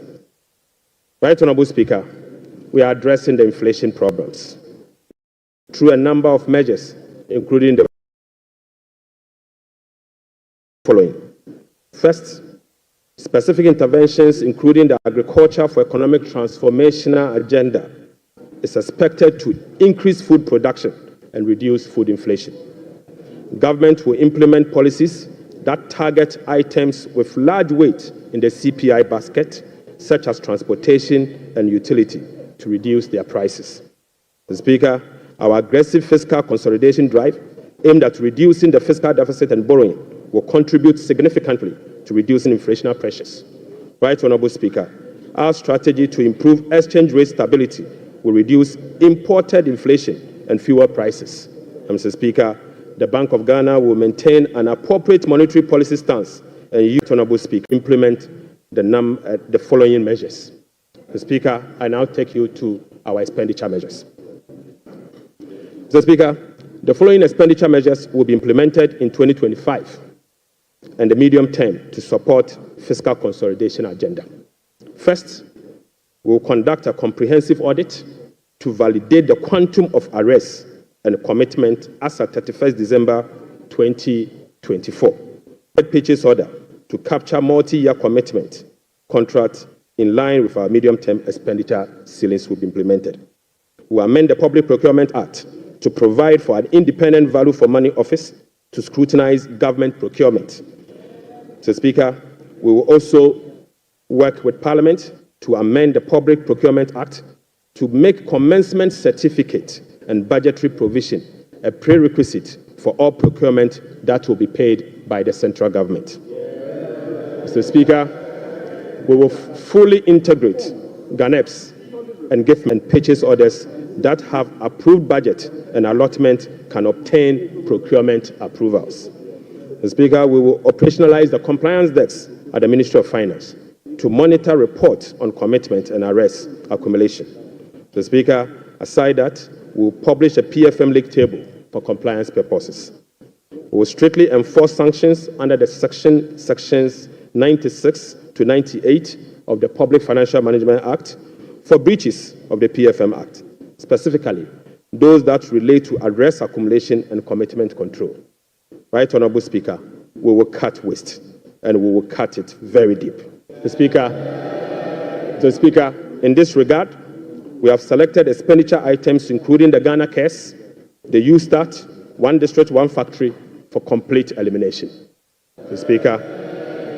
Speaker, we will reassign the functions of development authorities such as Coastal Development Authority, the Northern Development Authority, the Middle Belt Development Authority to the district assemblies and do away with the development authorities. So, Speaker, we will amend the Petroleum Revenue Management Act to allocate all ABFA resources for infrastructure use, not for goods and services, but for infrastructure use. So, Speaker, the National Health Insurance will receive full allocation under the earmark funds capping and realignment act. So, Speaker, the Road Fund will receive full allocation under the earmark fund and capping and realignment act. So, Speaker, JNPC share of net carried and participating interest from 30, we will reduce the GNPC share of net carried and participating interest from 30% to 15% and fully restore transfers to GNPC under the earmark fund and capping alignment act. Right, Honorable Speaker, we'll be amending the Mineral Income and Investment Fund Act to ensure that 80% of the royalties originally maintained by MIF is transferred to the Consolidated Fund for Infrastructure Development. Right, Honorable Speaker, We will strengthen social protection through the implementation of new interventions such as the no academic fee policy for all first-year students in public tertiary institutions under the No Fee Stress Initiative. Mr. Speaker, it also includes the free tertiary education for persons with disability, free primary health care, the Ghana Medical Trust Care, otherwise known as Mahama Care, and free sanitary pads for schoolgirls. Mr. Speaker, to address the energy sector challenges, including reducing the quantum of large energy sector shortfalls, the following energy sector recovery program for school interventions will be implemented. Mr. Speaker, to address the energy sector challenges, ECG and NETCO, including reducing the quantum of large energy sector shortfalls and implementation of the energy sector recovery program for school interventions will be implemented. We also implement the liquid fuel to gas address the energy sector challenges, increase in energy supply and number of large energy sector shortfalls and implementation of MSC to take advantage of cheaper gas prices and others. Mr. Speaker, we will complete the IPP capacity renegotiation to generate some savings through negotiated lower fixed capacity charges and variable O&M charges. Mr. Speaker, as agreed with the IMF by the previous administration, we will implement the following ESRP measures to achieve the structural benchmark of the IMF program. Mr. Speaker, PURC will continue to implement the quarterly tariff adjustment to reflect changes in inflation, exchange rate, and generation mix. The Speaker, PURC will also undertake a major tariff adjustment, which will be due in fourth quarter of 2025, to reflect capacity charges, additional liquid fuel usage, and additional CAPEX. The weighted average cost of gas will be increased from the current $7.80 per MMBTU to $8.45 to reflect the increased prices of natural gas as well as the changes in the supply mix. So, Speaker, the subsidy on weighted average cost of gas granted to some ceramic companies through the discounted industrial development tariff will be reversed. So, Speaker, I now take you to the revenue measures. Revenue measures. Mr. Speaker, in proposing some revenue measures to achieve the 2025 fiscal target for your consideration, I'll first take you to the IMF requirement. Mr. Speaker, this measure is inconsistent with our commitment under the IMF-supported program to observe a non-oil tax revenue effort of 0.6% point of GDP annually as part of the measures to improve domestic revenue mobilization and achieve our debt sustainability target over the medium term. Right, Honorable Speaker, despite our commitment to increase the non-oil tax revenue by 0.6%, we have programmed the following nuisance taxes for removal in line with our manifesto promise. Mr. Speaker, we will abolish the 10% withholding tax on winning from lottery, otherwise known as the betting tax. Mr. Speaker, we will abolish the electronic transfer levy, e-levy, of 1%.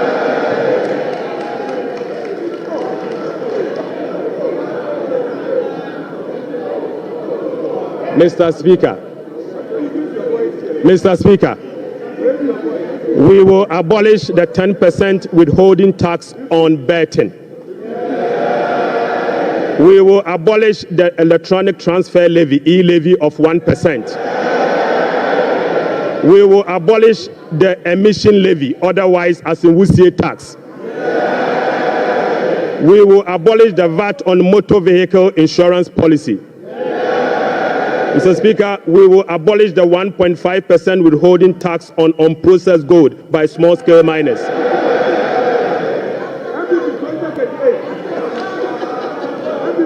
Mr. Speaker, the removal of these taxes will ease the burden on households and improve their disposable income.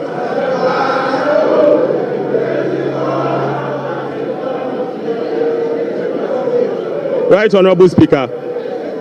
The removal of these taxes will ease the burden on households and improve their disposable incomes. In addition, it will support business growth and improve tax compliance. Mr. Speaker, Right Honorable Speaker, the tax refund account has been abused in recent years. In the last 8 years, a study revealed that 29.1 billion Ghana cedis had accrued to the tax refund account, with only 12.5 billion Ghana cedis, representing 43% of the total accrued amount, being used for tax refund purposes. Mr. Speaker, the study also revealed that 16.6 billion Ghana cedis, representing 57% of the total amount accumulated in the tax refund account, was misapplied. Mr. Speaker, which is a total violation of the Revenue Administration Act, Act 915, and the Public Financial Management Act. Instructively, Mr. Speaker, there were virtually no tax refund arrests over the period. Mr. Speaker, and therefore, we are reducing the current tax refund ceiling by 2 percentage points from 6% to 4% of total revenue, as defined in Section 69 of the Revenue Administration Act, Act 915. Mr. Speaker, by reducing the ceiling on the tax refund from 6% to 4%, Right Honorable Speaker, we have saved the taxpayer 3.8 billion Ghana cedis. Mr. Speaker, this amount is enough to close the revenue shortfalls from the removal of the e-levy and the betting levy. So, Speaker, the e-levy would have accrued 1.9 billion Ghana cedis, and the betting tax would have accrued 180 million. The two put together is just above 2 billion Ghana cedis. By reducing the tax refund account from 6 to 4, it is enough to remove this tax, and the savings will be provided to take care of social interventions.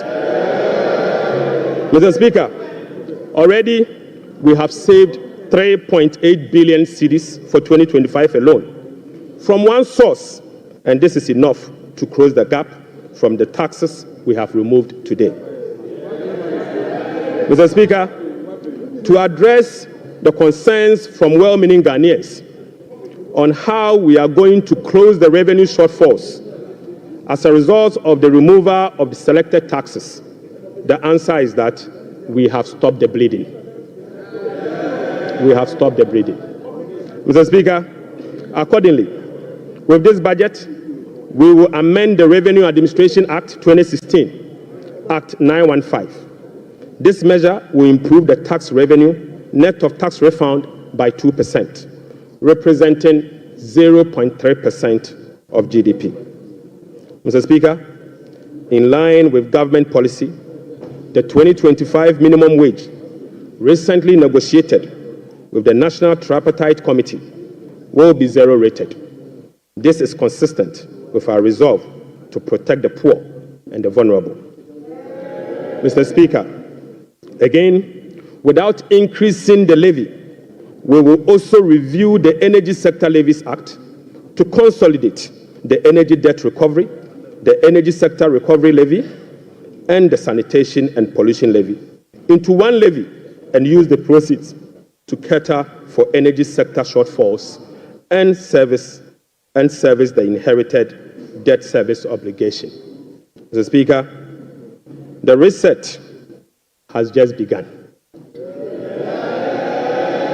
Right Honorable Speaker, the rest of the energy sector levies, including the Road Fund Levy, Energy Fund Levy, Price Stabilization and Recovery Levy, Public Lighting Levy, and National Electrification Levy will remain to support the achievement of their intended objectives.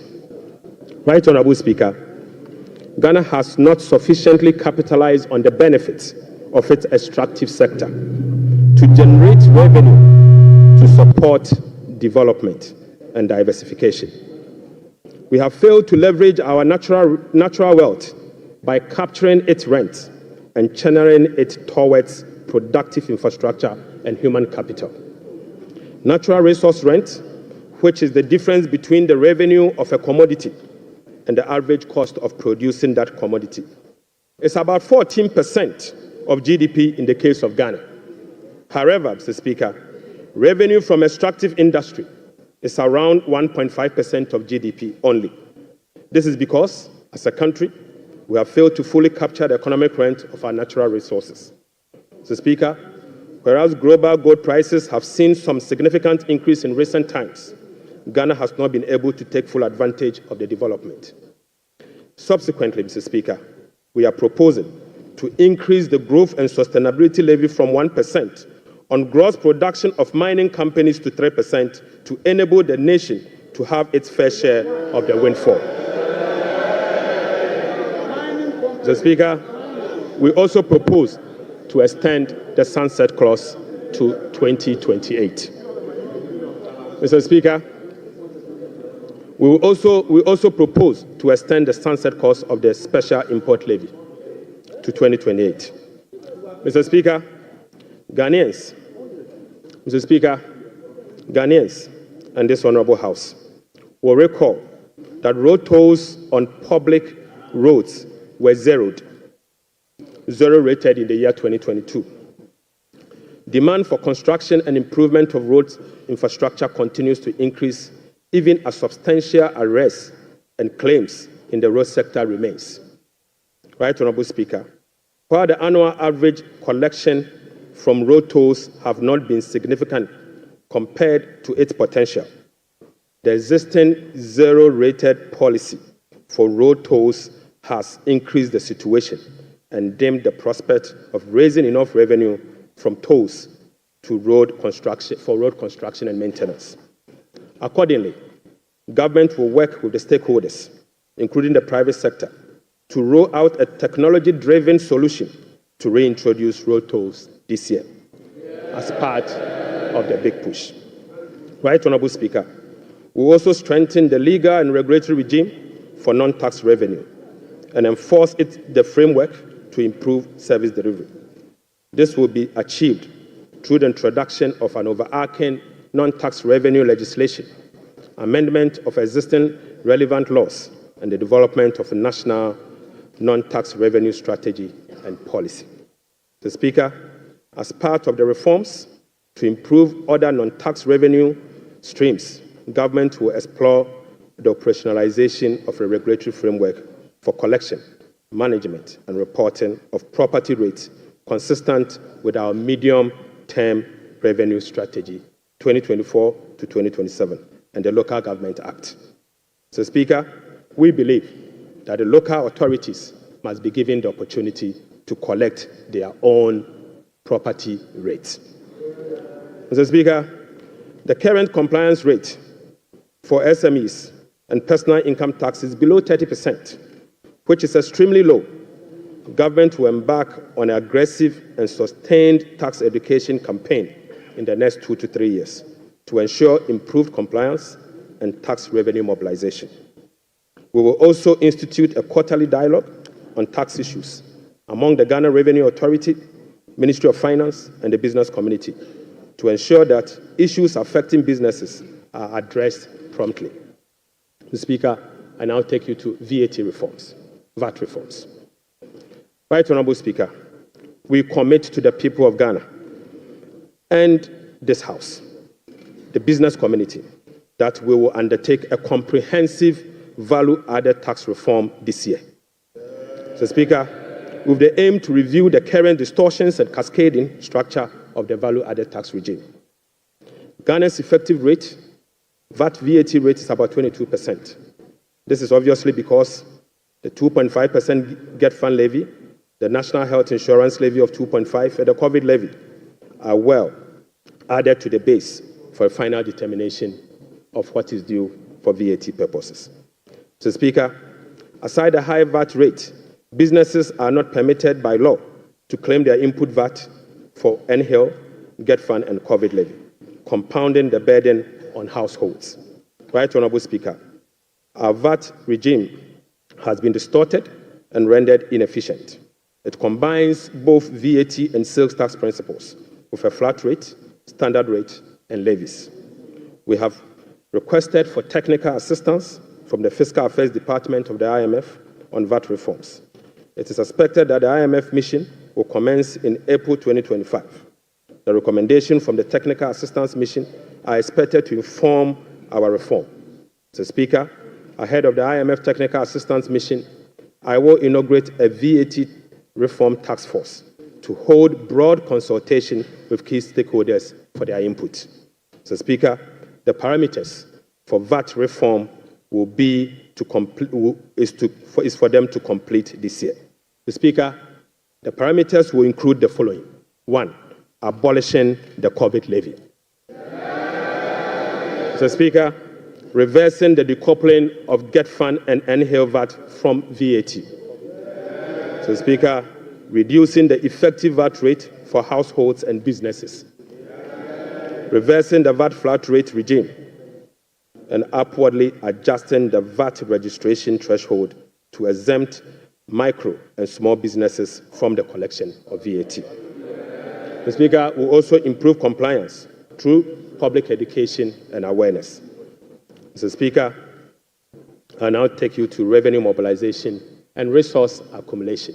Mr. Speaker, total revenue and grant for 2025 is projected at 223.8 billion Ghana cedis, or 17.2% of GDP, up from 186.5 billion, or 17.4% of GDP.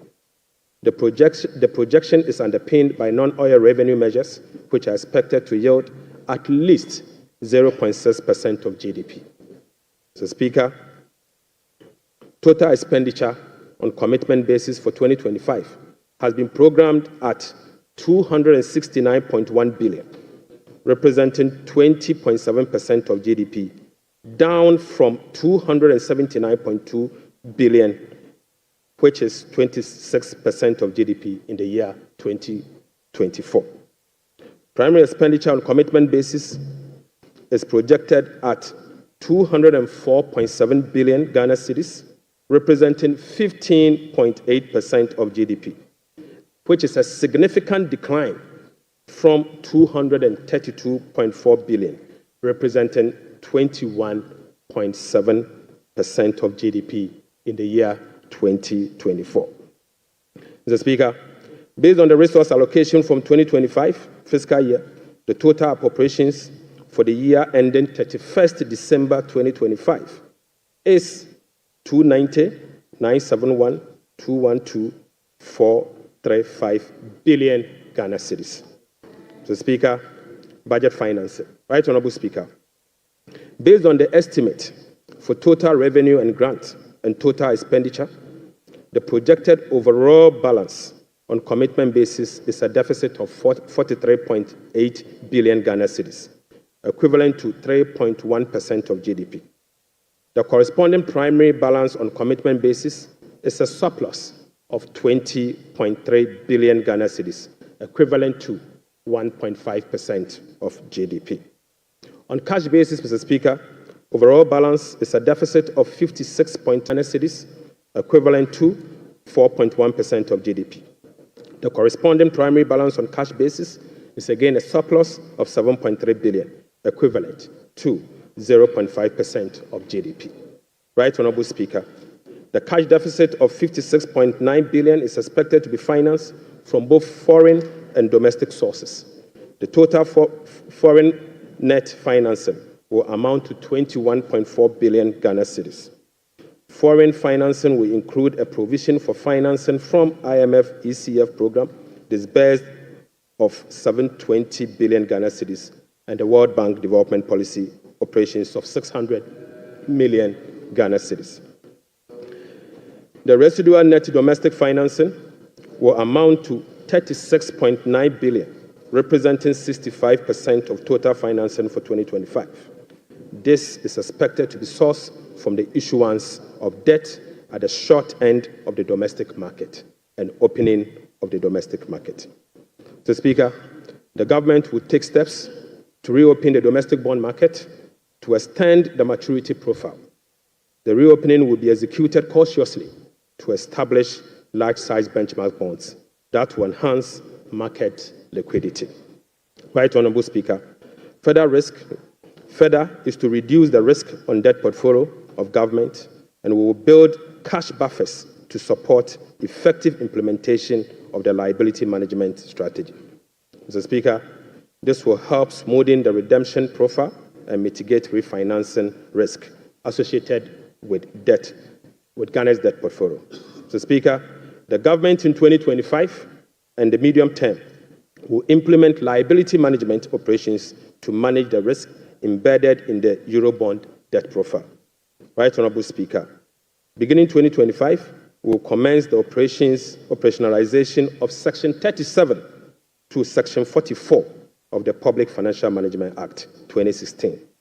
Mr. Speaker, in doing so, we will be building sufficient buffers in the sinking fund as a landmark reform to manage our public debt. Right Honourable Speaker, I'm pleased to report to the House that following our proactive fiscal management strategy, in our engagement with the market, this management strategy has yielded sufficient dividend. Mr. Speaker, on the 7th of January 2025, the NDC government inherited a 91-day Treasury bill rate of 28.19%. Mr. Speaker, just 2 months into this administration, we have successfully reduced this rate to 17.72% as at last Friday. Mr. Speaker, this represents a reduction of over 10%. In other words, 1,047 basis points in just 2 months. Mr. Speaker, similarly, on the 7th January 2024, we inherited a 182-day Treasury bill rate at 28.92%. We have again successfully reduced that rate to 18.97% as at Friday, 7th March 2025. This represents a reduction of 995 basis points in only 2 months. Mr. Speaker, again, on the 7th of January 2025, we inherited a 364-day Treasury bill rate of 30.15%. We have successfully reduced this rate to 19.93% as at Friday, 7th March 2025. Mr. Speaker, this represents a reduction of 1,022 basis points in just 2 months. Mr. Speaker, on average, rates have fallen by over 1,000 basis points, signifying a strong investor confidence, crowding in the private sector, reducing the cost of doing business, and overall acceptance of economic policies of President John Dramani Mahama, ultimately laying the groundwork for sustained macroeconomic stability. It has been done already. Mr. Speaker, Right Honourable Speaker, the key policy intervention to support economic transformation and job creation agenda include the following. Mr. Speaker, the 24-hour economy aimed at stimulating economic growth by creating an enabling environment for businesses and institutions to operate 24/7 in 3 shifts of 8 hours each to boost production, promote productivity, and generate well-paying jobs. We will be presenting the policy to Parliament in due course for consideration. Accordingly, Mr. Speaker, the Labour Act, the GIPC Act, and other enabling legislations will be reviewed to support the 24-hour economy policy. Right Honourable Speaker, we will roll out the implementation of the $10 billion Big Push policy for strategic infrastructure development to open up the country and drive sustainable economic growth.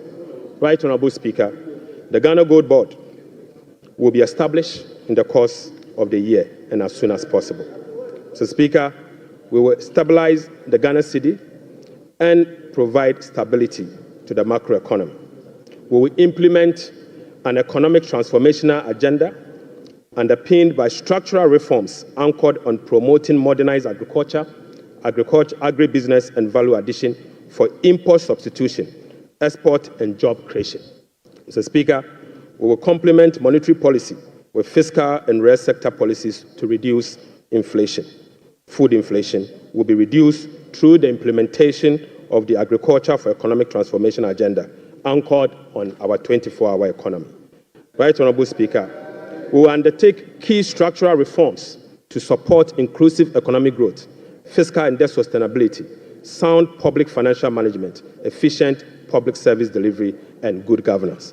The Speaker will restructure the Bank of Ghana to strengthen its independence and operationalize its efficiency mandate.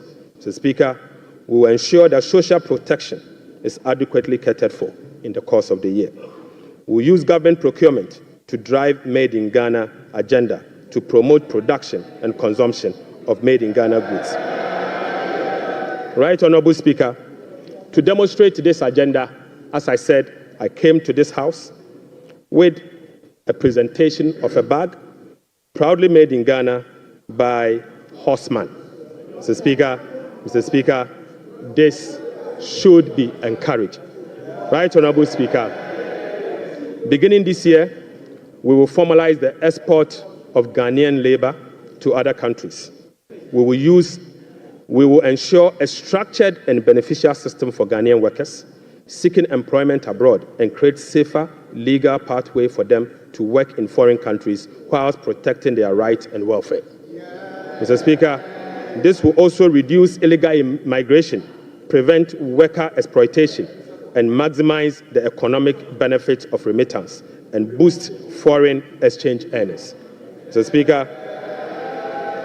Speaker, I now take you to how these resources will be allocated in the year 2025. Mr. Speaker, we will provide a cedi equivalent of $279 million as a revolving fund for the Ghana Gold Board to be able to purchase and export at least 3 tons of gold per week from small-scale miners. Mr. Speaker, we have allocated 13.85 billion Ghana cedis for Big Push project. Mr. Speaker, we have allocated 13.85 billion Ghana cedis for the Big Push program. Mr. Speaker, an amount of 499.8 million Ghana cedis has been allocated for the non-academic fee policy for all first-year students in public tertiary institutions under the No Fee Stress initiatives. Mr. Speaker, we have allocated an amount of 292.4 million Ghana cedis to commence the distribution of free sanitary pads to female students in primary and secondary schools.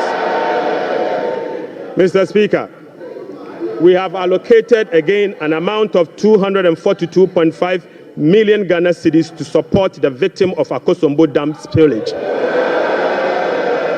Right Honourable Speaker, we have also allocated an amount of 200 million Ghana cedis to support the victim of tidal wave disaster that recently displaced resident in certain part of K2 South constituency. Mr. Speaker, the overarching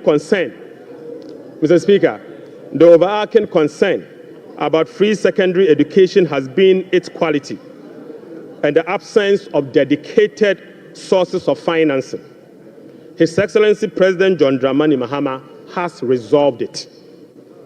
Mr. Speaker, let me take this again. The overarching concern about free secondary education has been its quality and the absence of a dedicated sources of funding. His Excellency President John Dramani Mahama has resolved the funding challenges by uncapping the GET fund. Mr. Speaker, this makes available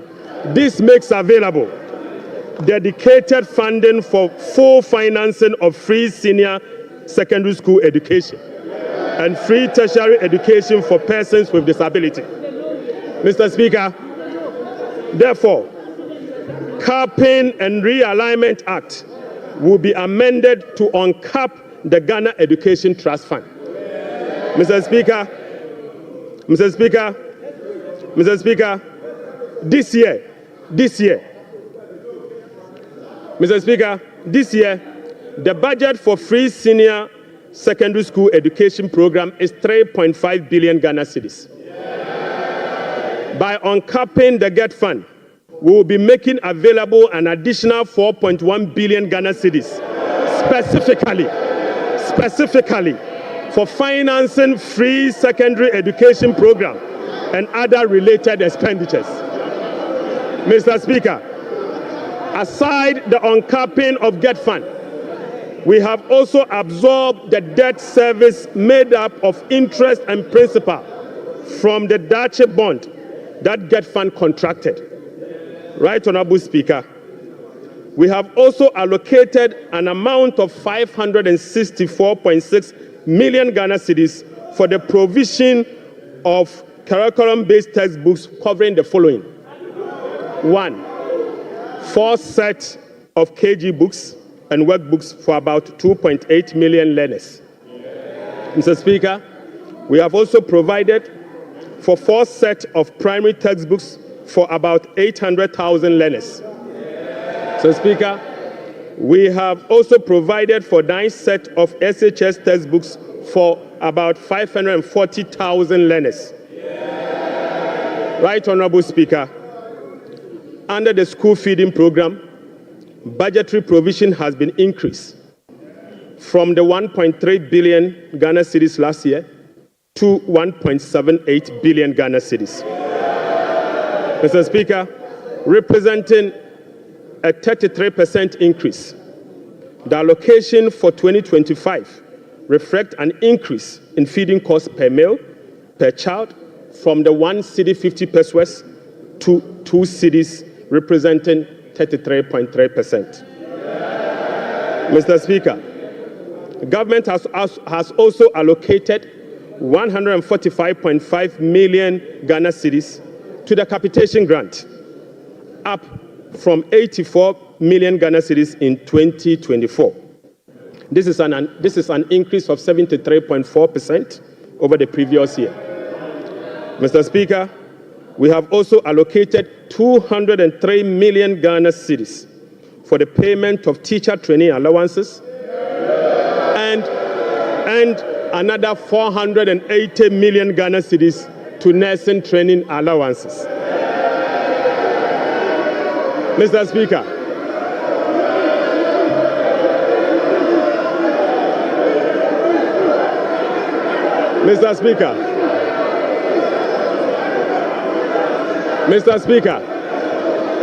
we have uncapped the National Health Insurance Levy.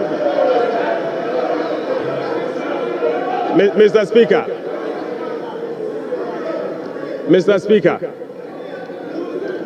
we have uncapped the National Health Insurance Levy. An amount of about 10 billion Ghana cedis has been programmed for the National Health Insurance Scheme. And this amount is expected to be used for the following: claim payments, essential medicine, vaccine payment, free primary health care, the Ghana Medical Care Trust, Mr. Speaker, and bridging the USAID financing shortfall.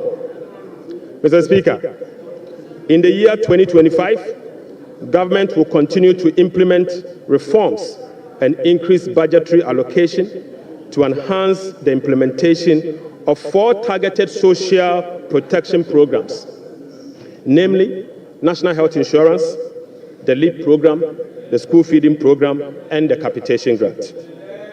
Right, Honorable Speaker, under the LEAP program, beneficiaries will be increased from the current 350,000 to 400,000 beginning July 2025. The allocation of 728.8 million Ghana cedis for last year has been increased to 953.5 million Ghana cedis in the year 2025. So, Speaker, we have also uncapped the road fund. An amount of 2.81 billion Ghana cedis has been programmed for the Ghana Road Fund to be used solely for road maintenance. This represents an increase of 155% over the 2024 allocation of 1.1 billion Ghana cedis. 1.1 billion Ghana cedis. Mr. Speaker, we have also allocated an amount of 7.5 billion Ghana cedis to the District Assembly Common Fund. In accordance with our decentralization policy, we propose to Parliament that a minimum of 80% of the funds allocated to the District Assembly Common Fund should be sent directly to the district assemblies to spur economic growth and at the district level to deepen decentralization. Right, Honorable Speaker, I repeat, we have allocated an amount of 7.5 billion Ghana cedis to the district assemblies common fund. Mr. Speaker, in accordance with our decentralization policy and objective, we propose to Parliament that a minimum of 80% of the funds should be sent directly to the district assemblies to spur economic growth at the district level and deepen decentralization. Mr. Speaker, it is worth noting that in a stark contrast to what has happened recently at the District Assembly Common Fund, where only 50% of the released amount are sent to the District Assembly for the purposes of running the assemblies. Mr. Speaker, we have also allocated an amount of 1.5 billion Ghana cedis for Agriculture for Economic Transformation Program, of which Feed Ghana, Ghana Grains Development Project, Vegetable Development Project, and Nkoko Nketenkete are all key components of the program. Right, Honorable Speaker, we have also allocated 51.3 million Ghana cedis as seed fund for the establishment of the Women's Development Bank. Mr. Speaker, we have also allocated 300 million Ghana cedis to the National Apprenticeship Program. Mr. Speaker, I repeat, we have also allocated an amount of 300 million Ghana cedis to the National Apprenticeship Program. Right, Honorable Speaker, we have also allocated an amount of 100 million Ghana cedis to the Edumewura Program. Mr. Speaker, an amount of 100 million Ghana cedis has been allocated to the National Codes Program. Mr. Speaker, another amount of 100 million Ghana cedis has been allocated for the payment of monthly allowance to all assembly members.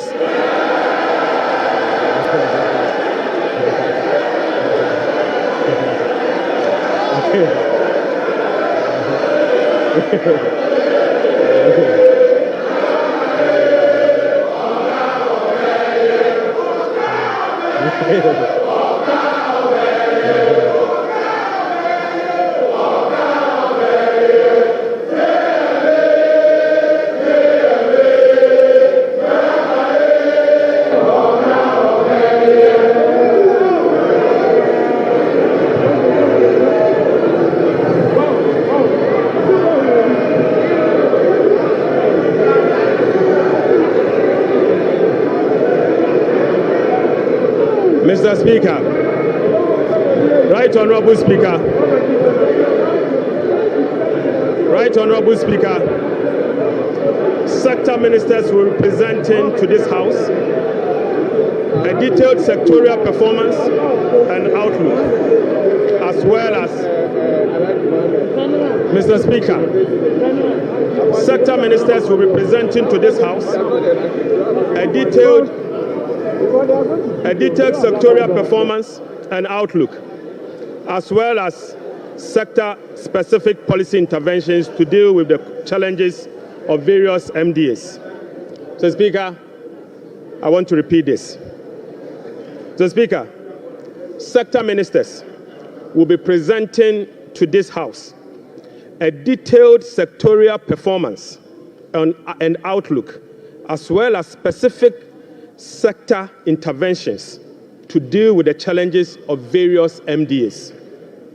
This is indeed a departure from the norm, where ministers of finance present detailed sectorial performance as part of their budget speech.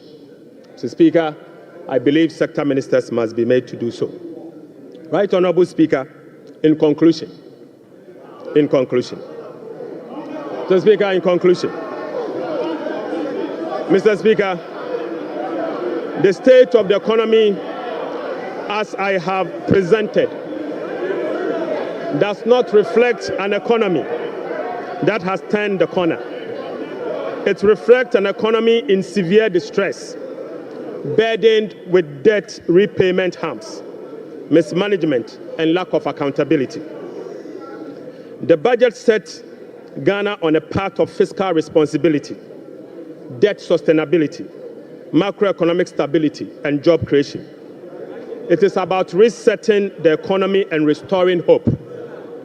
Ghanaians reaffirmed their faith in a better future when they actively participated in the National Economic Dialogue on the 3rd and 4th of March 2025. A key outcome of the dialogue was the confirmation that the fundamental problem with our economy is fiscal indiscipline. The NPP administration awarded contracts outside the expenditure framework. They borrowed over and above Ghana's capacity to repay. Mr. Speaker, His Excellency President John Dramani Mahamad's administration will be fiscally disciplined and deliver improved public service to our people in a cost-effective manner. Mr. Speaker, we remain steadfast in meeting the IMF program target while restoring Ghana's creditworthiness. We have achieved a lot in a short time, but this is only the beginning. Our commitment to reform we will not waver on that, Mr. Speaker. We have achieved a lot in this short time, and our commitment to reform will not waver. Those who doubt our resolve should not underestimate the determination of the people of Ghana, who will no longer tolerate ineffective governance. Together, we will navigate these turbulent times and emerge stronger. Mr. Speaker, we are making serious progress. Right Honorable Speaker, we are making progress. We committed to running a lean, efficient government of 60 ministers. Mr. Speaker, we have delivered. Mr. Speaker, we committed to scrapping the e-levy. We have delivered. Mr. Speaker, we committed to scrapping the burden tax. We have delivered. Right Honorable Speaker, we committed to eliminate academic fee for first-year public tertiary students. We have delivered. Mr. Speaker, we committed to providing free tertiary education for all people with disability. We have delivered. Mr. Speaker, we committed to providing dedicated source of funding for free secondary education. We have delivered. Mr. Speaker, we committed to distributing sanitary pads to our schoolgirls. We have delivered. Mr. Speaker, we committed to uncap Get Fund. We have delivered. Mr. Speaker, we committed to uncap the National Health Insurance. We have delivered. Right Honorable Speaker, we committed to uncap the road fund to maintain our roads. We have delivered. Mr. Speaker, we committed to hold a national forum on education. We have delivered. Right Honorable Speaker, we committed to hold a national dialogue on the economy. We have delivered. Mr. Speaker, we committed to deliver free primary health care. We have delivered. Mr. Speaker, we committed to deliver Mahama Care Program to finance the treatment of non-communicable disease. Mr. Speaker, we have delivered. Mr. Speaker, we committed to deliver free textbooks to school children, we have delivered. Mr. Speaker, we committed to begin the implementation of $10 million Big Push program. Mr. Speaker, we have delivered. Mr. Speaker, we committed to constitute a review process for our constitution. Mr. Speaker, we are delivering. Mr. Speaker, we committed to build the Ghana we want together. We are delivering. Right, Honorable Speaker, we committed to recover all looted state funds under our Operation Recover All Loot program. We are delivering. Mr. Speaker, we committed to reset Ghana. We are delivering. Right, Honorable Speaker, I call on Parliament, the business community, civil society, investors, and all citizens to support the bold reforms outlined in this budget. Together, Mr. Speaker, we have the power to build a resilient economy that will help us tackle the challenges we face as a country. This budget is a foundation upon which we will build a more resilient and equitable society. Mr. Speaker, this budget is not just about numbers. It is about a blueprint for growth, stability, and opportunity. With unity and determination, we can restore faith in our economy, foster innovation, and uplift every Ghanaian. Mr. Speaker, with unity and determination, I repeat, we can restore faith in our economy, foster innovation, and uplift every Ghanaian. Right, Honorable Speaker, on behalf of His Excellency the President, I invite this House to join hands with us as we work to build the Ghana we want together. Mr. Speaker, I thank you so much. Idebi Keke.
Honorable members.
Honorable members, The Minister for Finance has taken 1 hour 40 minutes to make the statement. And I believe by our standing orders, the statement time is ended. We now move on to the commencement of public business. Item 8, presentation of papers. The following papers to be presented. Presentation of papers. The following papers to be presented. 8A by the Minister for Finance. Annual report on the petroleum fund for the 2024 fiscal year. Honorable members, this refers to 8A Roman 1, and this has been presented and is referred to the Finance Committee for consideration and report to the House. We now move on to 8A Roman 2. Annual report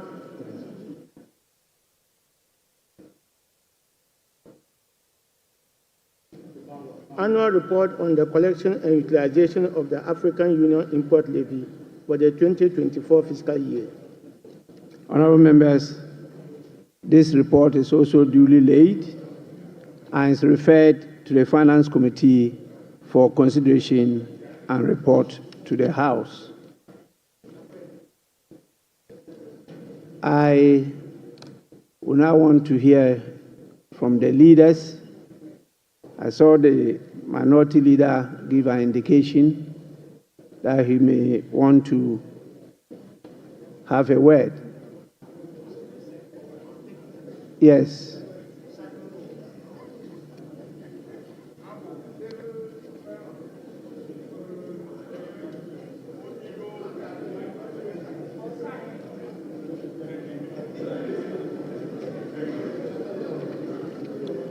Yes, minority leader. Mr. Speaker, this afternoon we have been presented with part 2 of the lamentation series. The part 1, Mr. Speaker, the part 1 was Mahamanomics. The part 2 is Forcenomics. And it's very clear, Mr. Speaker, that under the economy that they complain about, the growth was 5.7%. And under the research economy, the growth is rather going down. You are projecting a 4-point-something growth. That is what you are doing. Mr. Speaker, the economy that they complain about left us with 4 months of import cover, and they are projecting under reset 3 months. Mr. Speaker, these are the very people who managed the economy up to 2016 and left us with some IPP debts. Today, they are telling us that they are coming to renegotiate the very disaster they left us. Mr. Speaker, Honorable we want Minority to Leader. debate. Honorable Minority Mr. Leader. Speaker, we are not debating today. We are giving an indication. Honorable Minority Leader, please be guided by Order 91. Mr. Speaker, exactly so. Very, very guided by that. Mr. Speaker, I'm in repeat Order 91. Your statement was that you are not debating today. Oh, Mr. Speaker, we are not making comment on it. We are not going to make comment today. 91, Mr. Speaker, when he makes a statement, we are supposed to comment on it. Yes. Yes, so I'm saying that we are not going to engineer the comment today. Because, Mr. Speaker, they are not ready. We are ready, but we think they are not ready. So I'm only going to give an indication. Mr. Speaker, let the minority leader enjoy his bona fides for this minute. Just relax, Mr. Speaker. I only want to draw your attention to the fact that you can only make comments. Very well. And the comments not more than 5 minutes. Mr. Speaker, in commenting on this statement by the Finance Minister, it is clear to all of us in this chamber that today they decided to populate this chamber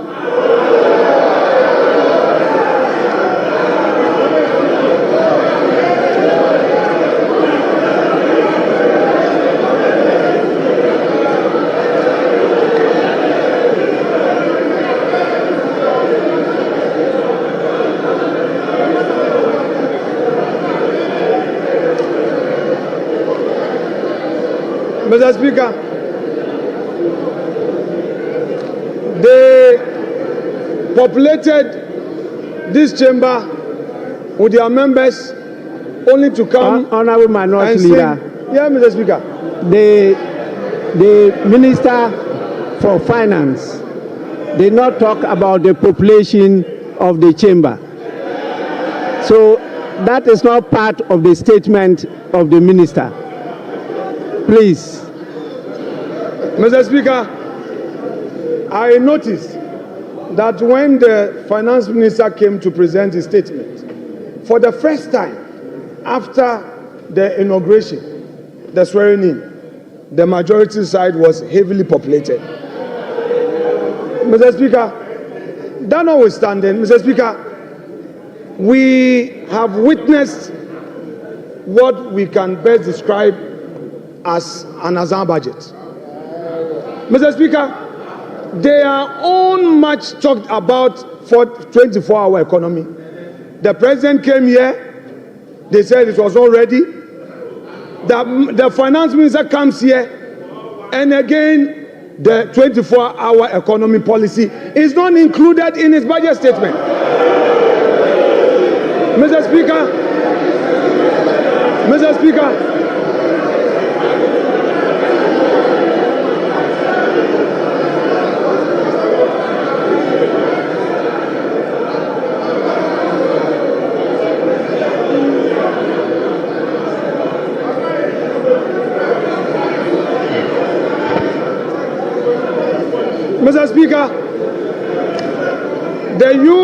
the youth of this country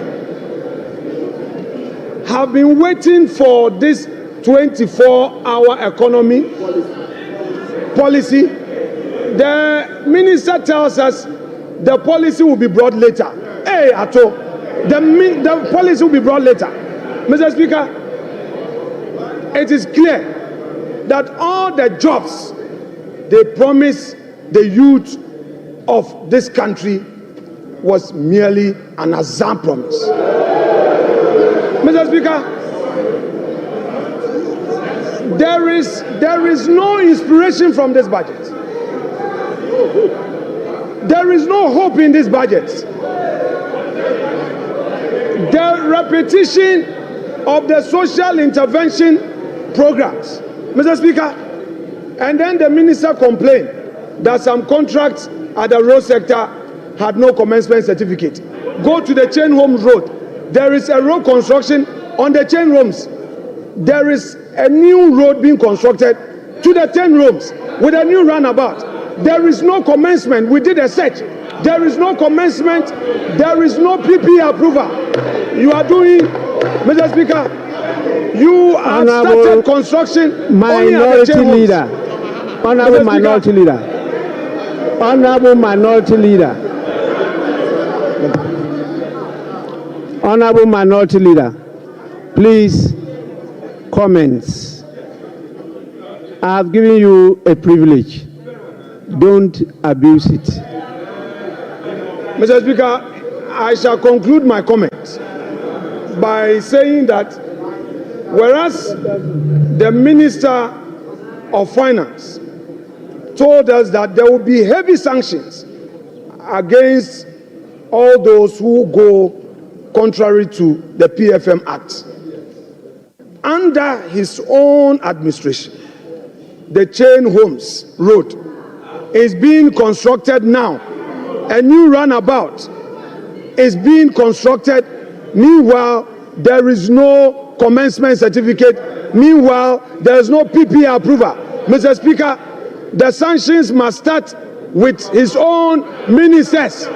Mr. Speaker, we are ready for our comments. We know they are not ready, but if the minister is going to stay, Mr. Speaker, let us start the comments on this budget statement here and now, because this Azam budget, we cannot allow it to get onto the shelves for Ghanaians to think that there is any hope. Mr. Speaker, there is going to be comment to expose them. Thank you very much.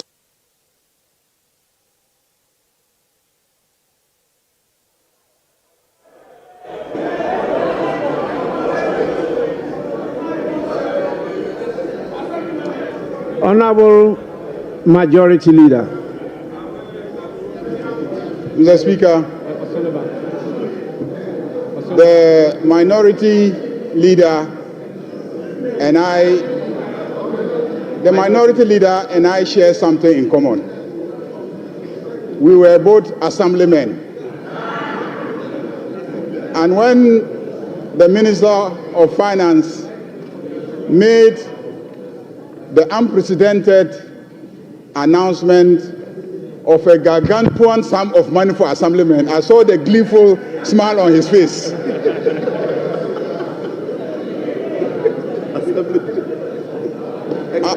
Unfortunately, it will not apply to ex-assemblymen. Mr. Speaker, this clearly is a budget of a government and a party that keeps its promises. Almost every promise that was made by John Dramani Mahama is being fulfilled in less than 120 days. This budget is a budget for Makola women.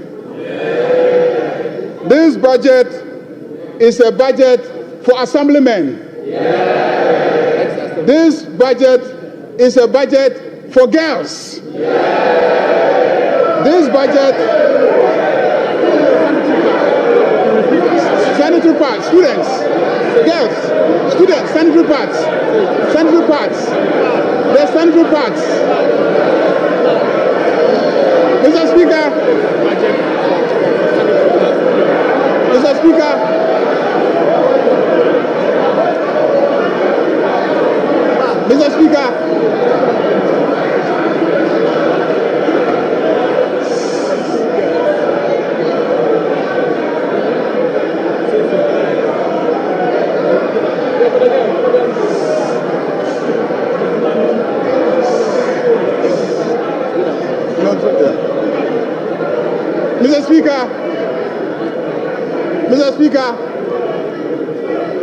it seems to me that the men on this side have started using sanitary pads. Because the scientific part is for the female students. That's why I said girls. Mr. Speaker, this is a budget for school children. They will now get the set of textbooks that they need to study. And peace of mind. Mr. Speaker, this is a budget that delivers solid reforms. And this is a budget that is moving our growth from Galamsey growth to real growth. Mr. Speaker, by the time we finish implementing this budget, and by the time we finish implementing the three that will come after this one, Osunu Baya Nkitikiti. Osunu Baya Nkitikiti. Osunu Nkitikiti. To it, Mr. Speaker, the elephant will become small. Osunu Baya Nkitikiti.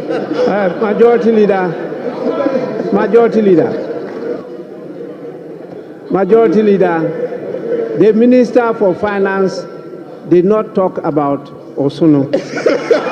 So, Osunu is not part of the statement.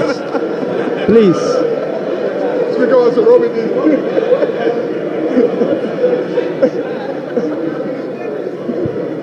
Mr. Speaker, on that note, I want to assure my friend, the minority leader, that the road at Chain Homes that is being done is not a new project. It's not a new project. So don't.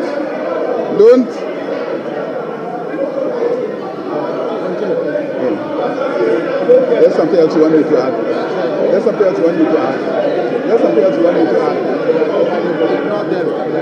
Yeah. Mr.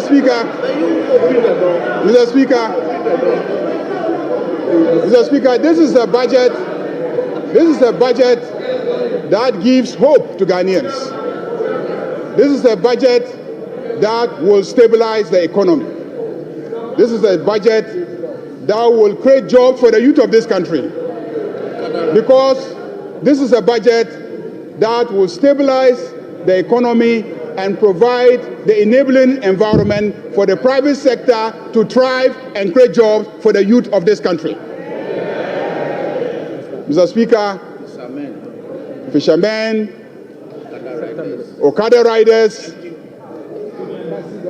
taxi drivers, students, and the energy sector is going to be salvaged by the implementation of this budget. Mr. Speaker, I want to thank the Minister of Finance for making the statement and to assure my friend, the minority leader, that we are ready to debate their records and our records, and we are ready to demonstrate that the proposals contained in the statement of the Minister of Finance will indeed reset Ghana. Ghana is being reset. Thank you very much, Mr. Speaker.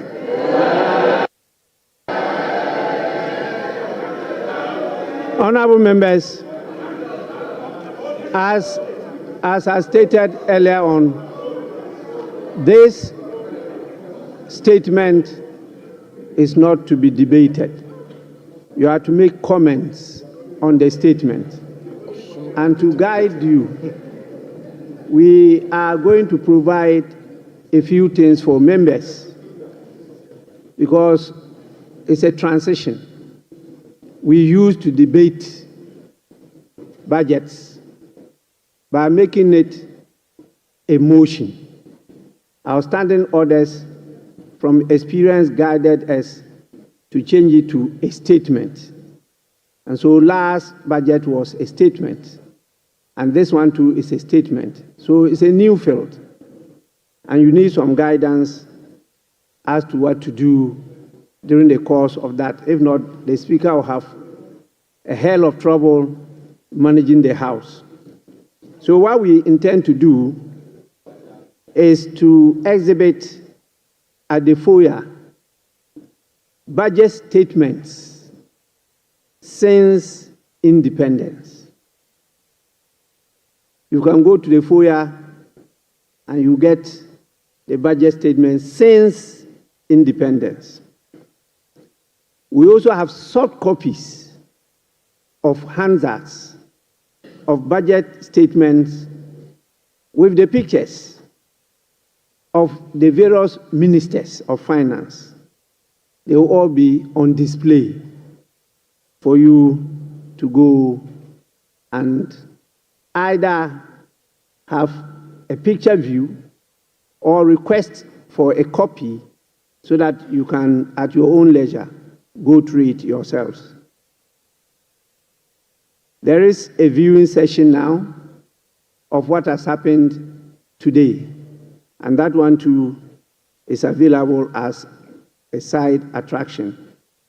You can go and have access and view it.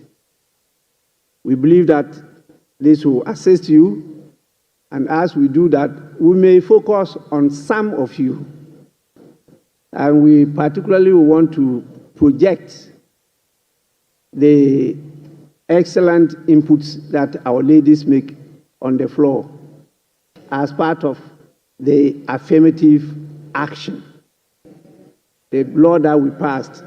So we will give the ladies a priority of place in this feature. So with this, honorable members, I will proceed, since we've not yet done 5 hours, to put a question. And then you decide whether we should adjourn or not. So I'm going to put the question. Honorable members, I will allow the leaders to move the motion. So I will call on the minority leader. The minority leader wants to move the motion for adjournment. Speaker, thank you. Mr. Speaker, I believe that since 7th January, this is the first time the majority is entering this in full. So we can do some 2 more hours of comment before we move the motion. Since 7th January, this is the first time. So, Mr. Speaker, let's give them the opportunity to comment, especially those who are not regular in this chamber. So, once we are done, we can then move the motion to adjourn the House. Mr. Speaker, that is my humble prayer. I don't know whether they would agree, but if they are in a hurry to go back home, Mr. Speaker, I would therefore move that this House be adjourned to enable them go back home.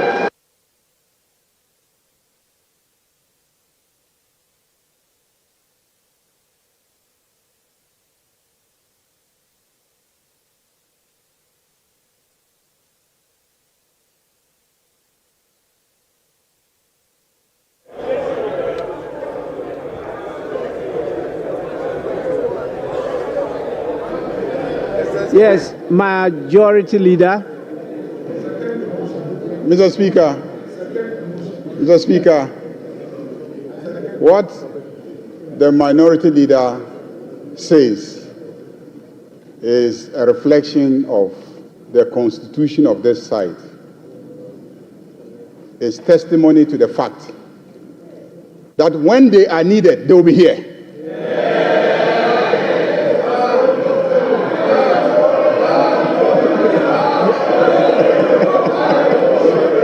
When they are needed, they will be here.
Honorable members.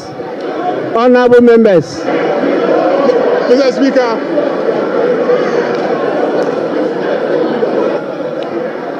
Honorable members. Honorable members.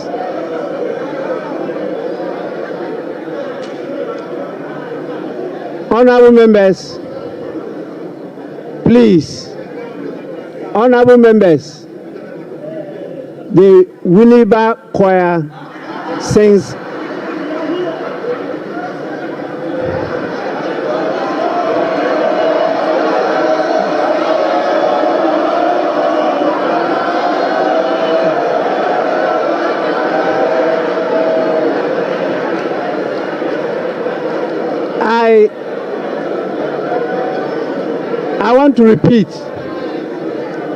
I want to repeat it.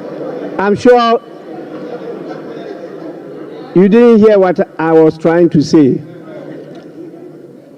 The Winneba Choir sings better than you all. Majority Leader, you may now go on. Mr. Speaker, it is obvious that the minority have withdrawn from participating in the involvement in the development of this country. They started it and then they got the response. Mr. Speaker, on that note, I second the motion for adjournment.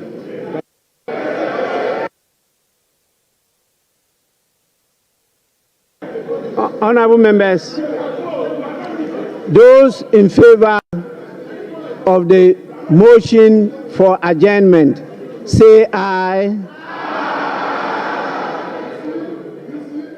Those against the motion for adjournment, say no.